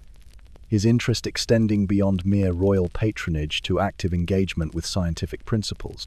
The Tsar, who asks detailed questions about surgical procedures, understands that effective governance requires knowledge of all subjects that affect his people's welfare, including medical arts that can improve both individual health and military effectiveness.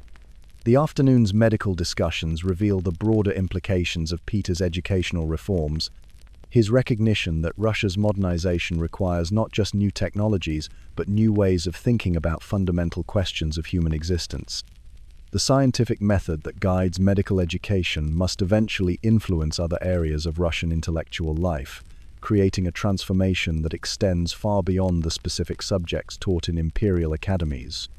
The presence of foreign professors in Russian classrooms represents a temporary necessity that Peter hopes will become unnecessary as Russian students master European knowledge and develop the expertise to teach future generations. The cultural dependence on foreign instruction troubles him, yet he understands that such dependence represents a stage in development rather than a permanent condition, a price that must be paid for the eventual achievement of intellectual independence. The medical college's library contains texts that would have been condemned as heretical under previous reigns, scientific treatises that challenge religious explanations of natural phenomena while offering practical knowledge that improves human life. The books themselves represent the intellectual revolution that accompanies Peter's political and cultural reforms, the gradual replacement of traditional authorities with empirical observation and rational analysis. Evening finds the Tsar in the taverns of St. Petersburg, sharing vodka and conversation with foreign craftsmen whose skills have made his city possible. Here, among Dutch engineers and German architects, Swedish prisoners of war who have become Russian subjects, and English merchants who have established trading posts in his new capital, Peter finds the international community that represents his vision of Russia's future. The evening's conversations flow between languages with the ease that characterizes men who have worked together toward common goals. Cultural barriers dissolved by shared professional challenges and mutual respect for competence regardless of national origin. The Tsar, who drinks with foreign workers, demonstrates the egalitarian principles that guide his domestic policies, his belief that merit should determine status rather than birth or traditional privilege. The tavern's atmosphere provides respite from the formal ceremonies that dominate court life, opportunities for honest conversation about the practical challenges of transforming a medieval kingdom into a modern state.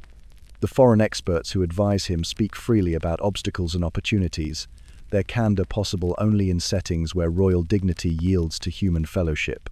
The vodka that flows with generous measure serves as social lubricant for discussions that range across technical subjects and political questions, personal experiences and professional observations. The harsh liquor that defines Russian drinking culture provides common ground between Tsar and subjects, native and foreign, traditional and modern, creating moments of genuine community that transcend the barriers that separate men during working hours. The evening's stories reveal the human drama that underlies the statistical achievements of Peter's reign. Individual tales of success and failure, adaptation and resistance, hope and disappointment that accumulate into the larger narrative of national transformation. The personal experiences shared over vodka glasses provide insights into the social costs of reform that official reports never capture, reminders that historical change affects real people in ways that transcend its political significance. As the night deepens and the conversation turns to dreams of future exploration, Peter shares his vision of Russian expeditions that will map the Arctic Ocean and establish trade routes to Asia, adventures that will carry Russian influence into regions where European power has never been felt. The vodka and the warmth of friendship create an atmosphere where even impossible dreams seem achievable, where the Tsar's ambitions appear not as megalomaniacal fantasies, but as natural extensions of the transformation already accomplished. The late-night conversation reveals the loneliness that accompanies Peter's unique position, the isolation of a ruler whose reforms have separated him from traditional Russian society, while his foreign birth prevents complete acceptance by the European community he seeks to join. The vodka provides temporary relief from this isolation, creating moments of genuine human connection that remind him why the struggle for modernization justifies its enormous costs.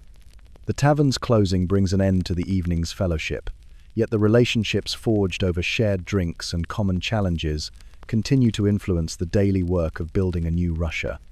The foreign experts who return to their lodgings carry with them a deeper understanding of their Tsar's vision, while Peter himself gains renewed confidence in the international community that has made his achievements possible.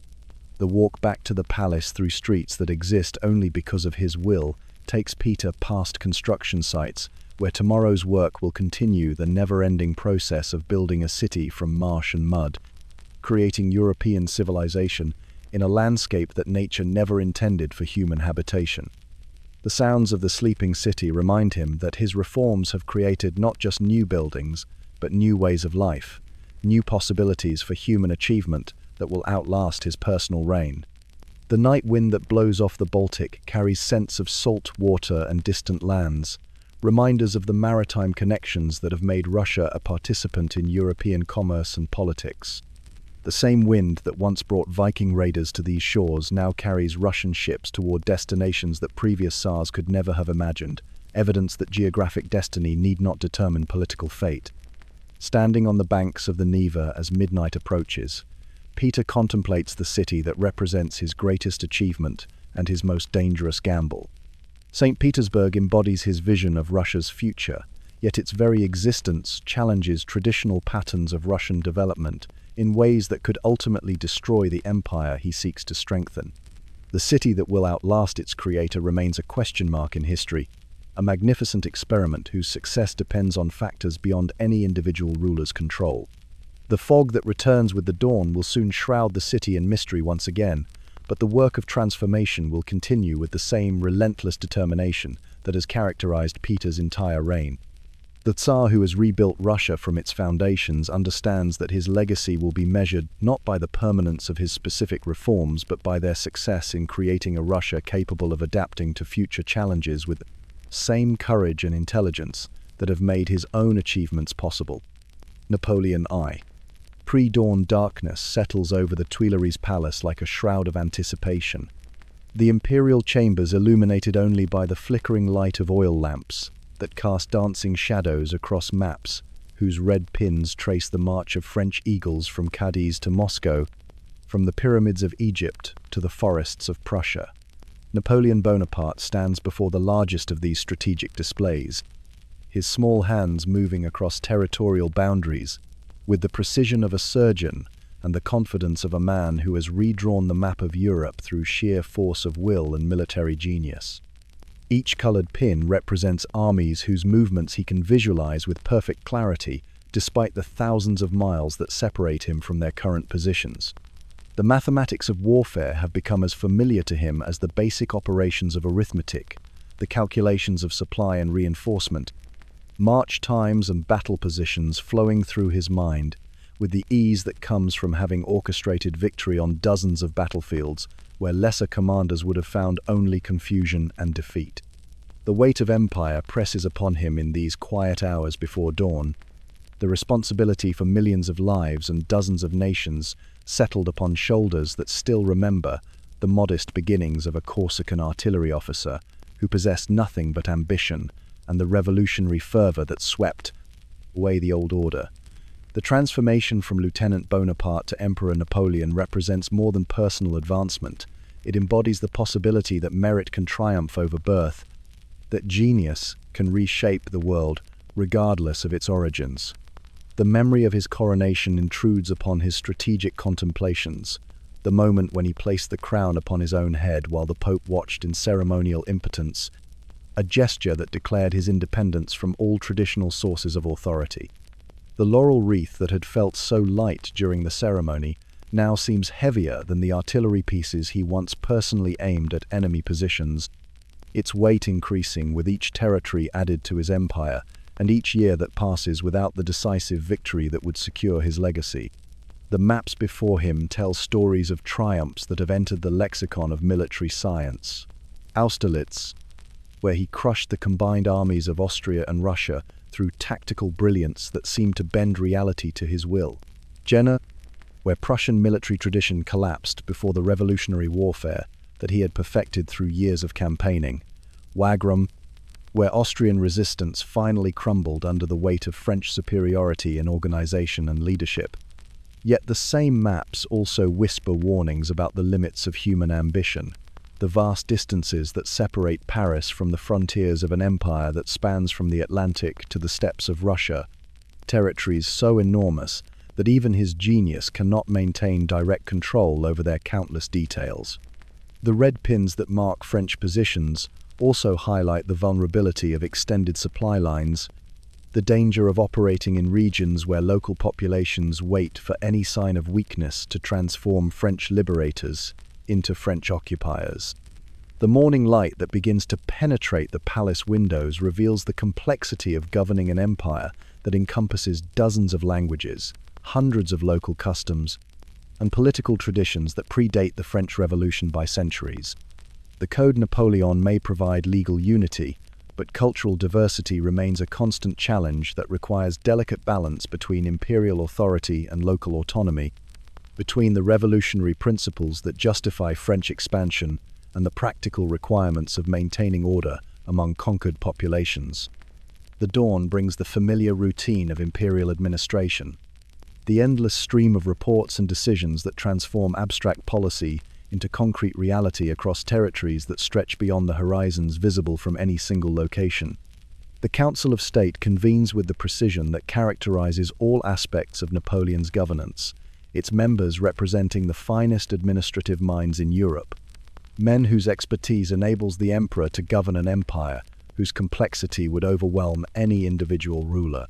The morning's agenda reveals the scope of challenges that accompany unprecedented success, the continental system that seeks to strangle British commerce while maintaining European prosperity, educational reforms that will create a generation of citizens capable of sustaining the empire beyond its founder's lifetime, the delicate diplomacy required to balance the interests of client states whose loyalty depends on the benefits they receive from French hegemony.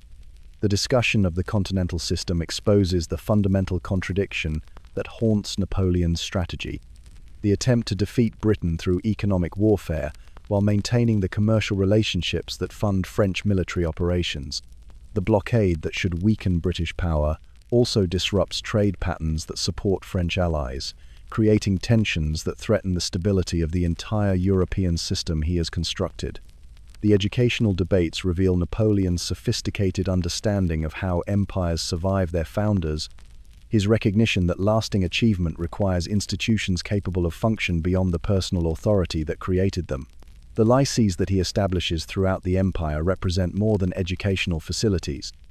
They embody the cultural transformation that will either sustain French influence or fragment into the chaos that preceded his rise to power. The reports from provincial administrators highlight the practical challenges of governing territories where French rule must compete with local traditions that command ancient loyalties. The mayors and prefects who implement imperial policy face daily decisions that balance central authority against regional autonomy, revolutionary principles against conservative resistance, the demands of military necessity against the requirements of civilian welfare. The morning's council session concludes with the satisfaction that comes from witnessing human organization function at unprecedented levels of efficiency. Yet Napoleon cannot entirely escape awareness that such complexity creates vulnerabilities that simpler systems might avoid. The empire that operates through his personal authority will face succession crises that could destroy everything he has built, problems that success generates as surely as failure. The afternoon brings the emperor to the streets of Paris, where he observes the daily life of citizens whose prosperity depends on the continuation of French military success.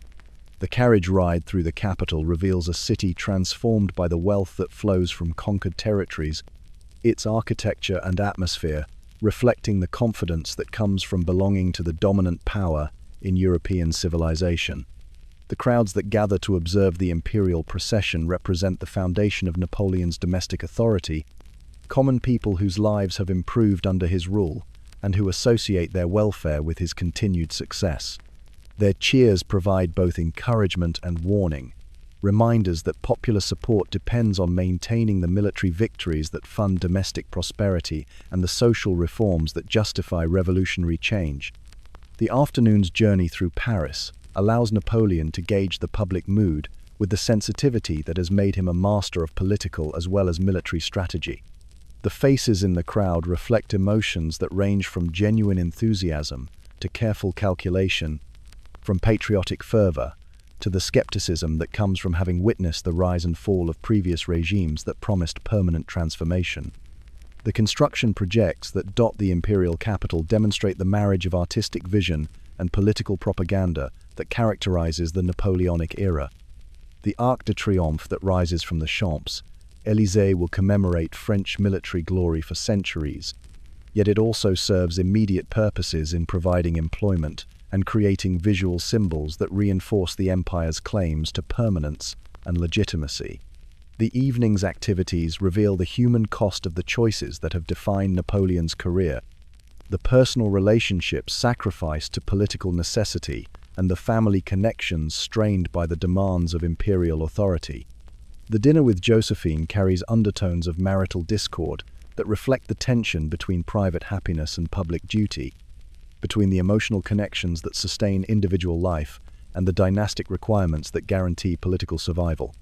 The conversation between emperor and empress ranges across subjects that reveal the complexity of their relationship: the diplomatic marriages that serve imperial policy, the cultural programs that enhance French prestige, the personal sacrifices that both have made in service of ambitions that transcend individual desires.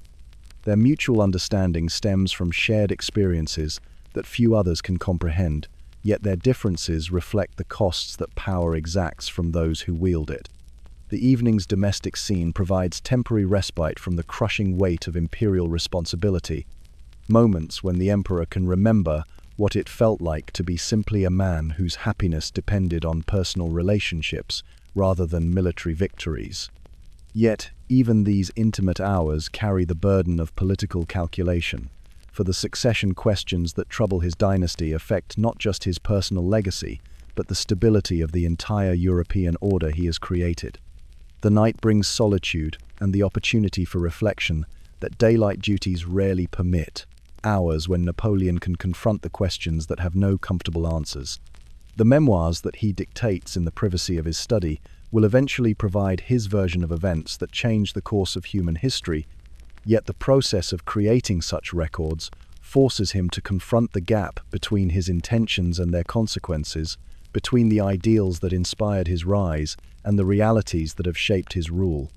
The papers that surround his desk smell of history in the making, documents that record decisions affecting millions of lives while revealing the human personality behind the imperial facade. The man who rewrote the laws of Europe and redrew its boundaries must also account for the wars that purchased such achievements, the lives lost in campaigns that served both noble purposes and personal ambition. The late-night writing sessions provide Napoleon with his most honest opportunities for self-examination, moments when the emperor can acknowledge doubts about policies that seemed necessary at the time, but whose consequences continue to unfold in ways that trouble his conscience. The revolutionary who became an emperor must justify that transformation not just to history, but to the idealistic young officer who once believed that merit alone could reshape the world.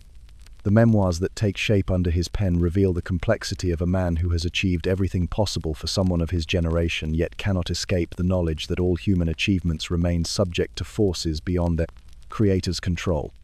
The empire that represents his life's work could crumble as quickly as it rose, leaving behind only the memory of what briefly seemed possible when genius and opportunity converged in a single extraordinary life. The candle that burns low as midnight approaches illuminates pages that already smell of exile, the bitter scent of defeat that hovers over even the most successful careers when viewed from the perspective of their inevitable conclusions. The emperor who has conquered Europe faces the ultimate enemy that no military strategy can defeat: the passage of time that reduces all human achievements to historical footnotes, in records that future generations will interpret according to their own understanding, rather than their subjects' intentions. The night wind that stirs the papers on his desk carries whispers of the campaigns yet to come, the battles that will either secure his empire or bring it crashing down in ruin that will echo through the ages. The man who has shaped history through will and intelligence confronts the limits that constrain even the most exceptional lives, the boundaries beyond which human ambition cannot extend regardless of the genius that drives it or the courage that sustains it. Meiji Emperor.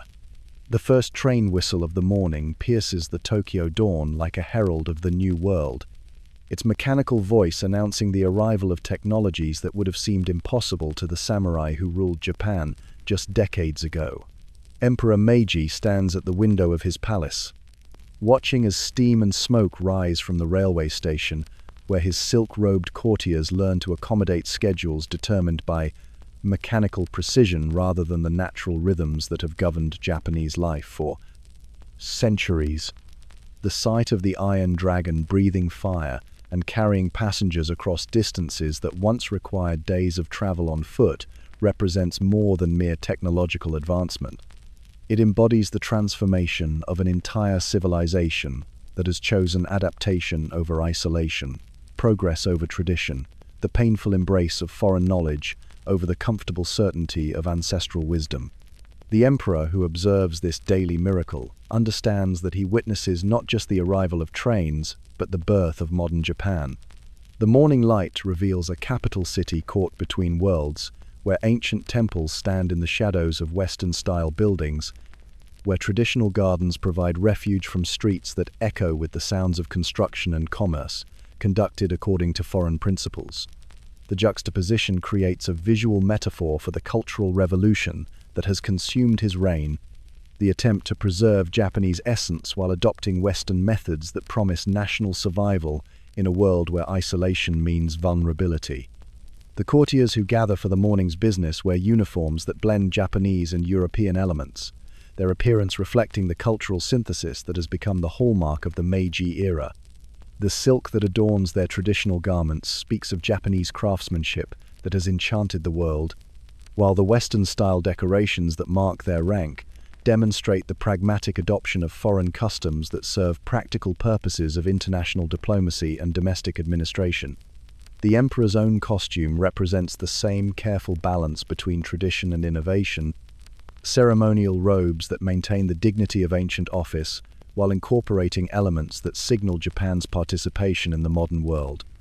The chrysanthemum throne itself has been modified to accommodate Western diplomatic protocols, yet it retains the symbolic power that connects the present era to the unbroken line of emperors stretching back to the legendary Jimmu.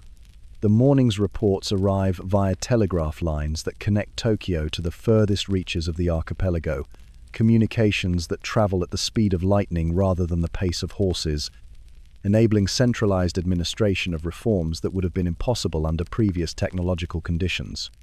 The instant communication that characterizes the modern era has transformed the emperor from a symbolic figure into an active participant in the daily governance of territories that span thousands of islands. The cabinet meetings that define the new Japan unfold with the intensity of men who understand that their decisions will determine whether their nation survives the challenges of the modern era or joins the ranks of civilizations that have been destroyed by their inability to adapt to changing circumstances. The ministers who advise the emperor represent the finest minds of their generation, scholars who have mastered Western learning while retaining their commitment to Japanese values and interests. Today's discussions focus on the delicate balance between military modernization and fiscal responsibility, the challenge of creating armed forces capable of defending Japanese independence while maintaining the economic development that makes such defense possible. The debate reveals the complexity of transformation that must occur simultaneously across multiple fronts: educational, military, economic, and cultural changes that must be coordinated to avoid the chaos that could destroy the nation they seek to protect. The conscription laws that emerge from these discussions represent a revolution in Japanese military organization, the replacement of the samurai class with citizen soldiers whose loyalty belongs to the nation rather than to individual lords. The change strikes at the heart of traditional Japanese society, yet it provides the only path toward military effectiveness in an era when wars are won by industrial capacity rather than individual heroism.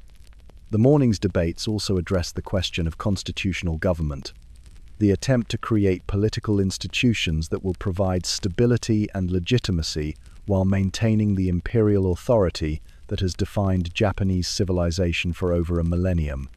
The challenge lies in adapting Western governmental forms to Japanese conditions, creating a system that serves modern needs while preserving the cultural essence that makes Japan unique among nations.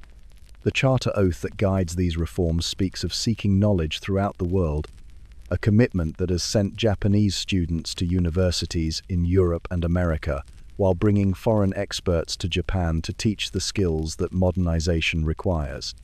The cultural exchange that results from such policies creates opportunities for learning that transcend mere technical training, exposing Japanese minds to ways of thinking that challenge traditional assumptions while providing tools for national development.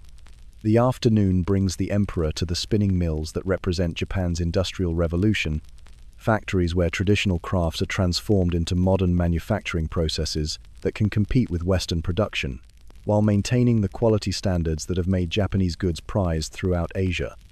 The sight of machinery powered by steam and electricity working alongside craftsmen trained in ancient techniques creates a visual representation of the synthesis that defines the Meiji era. The workers who operate these new machines represent the social transformation that accompanies industrialization. Men and women whose lives have been changed by technologies that require different skills and different relationships with their work than traditional crafts had demanded. The emperor who observes their labor understands that such changes affect not just individual lives, but the fabric of society itself, creating new opportunities while destroying old certainties. The cherry blossoms that drift past the factory windows seem to pulse with symbolic meaning, their brief beauty a reminder of the transience that characterizes all human achievements, while their annual return speaks of continuity that transcends individual change. The contrast between the eternal cycles of nature and the revolutionary transformation of society creates a poignancy that defines the Japanese experience of modernization. The afternoon's industrial inspection reveals the complexity of managing change that must occur rapidly enough to ensure national survival while proceeding gradually enough to maintain social stability. The emperor who witnesses these transformations must balance competing demands, the need for progress that will strengthen Japan against foreign threats, and the requirement for continuity that will preserve the cultural identity that makes such progress meaningful. The presence of foreign technicians working alongside Japanese apprentices demonstrates the practical requirements of technological transfer, the necessity of learning from those who possess the knowledge that Japan requires for successful modernization. Yet, the emperor also understands that such dependence represents a temporary stage in development rather than a permanent condition, that the ultimate goal involves achieving technological independence that will enable Japan to contribute to world progress rather than merely imitate it. The afternoon's observations conclude with the recognition that industrialization represents more than economic development. It embodies a fundamental change in how Japanese society understands its relationship with the natural world and with other nations. The machines that transform raw materials into finished products also transform the people who operate them, creating new forms of social organization that will define Japan's future development. Evening brings the emperor to the most private of his duties, the tea ceremony shared with Empress Shokan, where ancient rituals provide temporary refuge from the revolutionary changes that consume their public lives. Here, in movements that have been refined over centuries, they find connection to the cultural essence that must survive the transformation of everything else, the spiritual foundation that gives meaning to all their efforts at national renewal. The tea ceremony itself represents the challenge of maintaining tradition while embracing change. Ancient forms that must be preserved even as the society that created them undergoes revolutionary transformation. The careful movements that prepare and serve the tea speak of values that transcend immediate political concerns, aesthetic principles that define what it means to be Japanese regardless of the technological context in which such identity must be expressed. The evening's conversation between emperor and empress explores the personal costs of the roles they have accepted in service of national transformation, the isolation that comes from embodying symbolic meanings that ordinary people can never fully understand. Their marriage represents more than personal happiness. It embodies the synthesis of traditional values with modern responsibilities that defines their historical moment. The Empress's own contributions to the modernization effort include the promotion of women's education and the adaptation of court ceremonies to international diplomatic requirements, changes that affect the most intimate aspects of Japanese social life while serving the larger purposes of national development. Her work demonstrates that transformation must occur at every level of society, from the most public political institutions to the most private family relationships. The tea that they share connects them to generations of Japanese who have found meaning in similar rituals, yet their circumstances differ fundamentally from those of their ancestors. The emperor and empress who perform these ancient ceremonies must also navigate the challenges of governing a nation that has chosen to transform itself more rapidly and completely than any society in human history. The evening's intimacy provides opportunity for honest discussion of the doubts and hopes that accompany their unprecedented responsibilities, the questions about whether their reforms will strengthen or ultimately destroy the Japan they seek to preserve. The decisions they make affect not just their own generation, but the future of Japanese civilization, consequences that will unfold long after their personal reign has ended. As night settles over Tokyo, the emperor makes his final visit of the day to the palace pond where koi swim in patterns that seem to reflect the cosmic order, their movements creating ripples that spread outward from each disturbance before the water returns to its natural calm.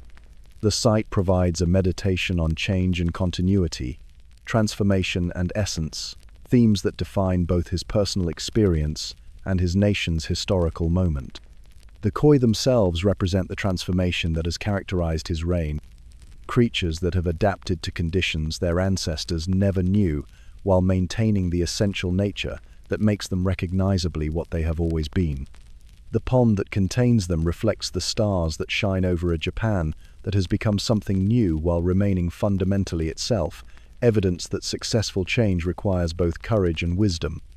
The lanterns that illuminate the garden cast patterns of light and shadow that shift with the evening breeze, creating visual metaphors for the uncertainty that accompanies all human efforts at transformation. The emperor who watches these changing patterns understands that his reign will be judged not by its intentions, but by its results. Not by the reforms he has attempted, but by their success in creating a Japan capable of prospering in the modern world while maintaining its cultural integrity. The reflection of stars in the pond's surface creates a connection between earth and heaven, between the immediate concerns of governance and the eternal questions that give meaning to human existence. The emperor who contemplates these reflections carries responsibility for ensuring that Japan's transformation serves not just immediate political needs but the deeper purposes that define civilization itself. The night wind that stirs the water and creates new patterns in the reflected starlight speaks of changes yet to come, transformations that will carry Japan into a future that cannot be predicted but must be prepared for through the wisdom and courage that have guided his reign. The emperor who has presided over his nation's emergence into the modern world understands that his greatest achievement lies not in the specific reforms he has implemented, but in the demonstration that a society can choose its own destiny through the conscious application of intelligence and will to the challenges that history presents.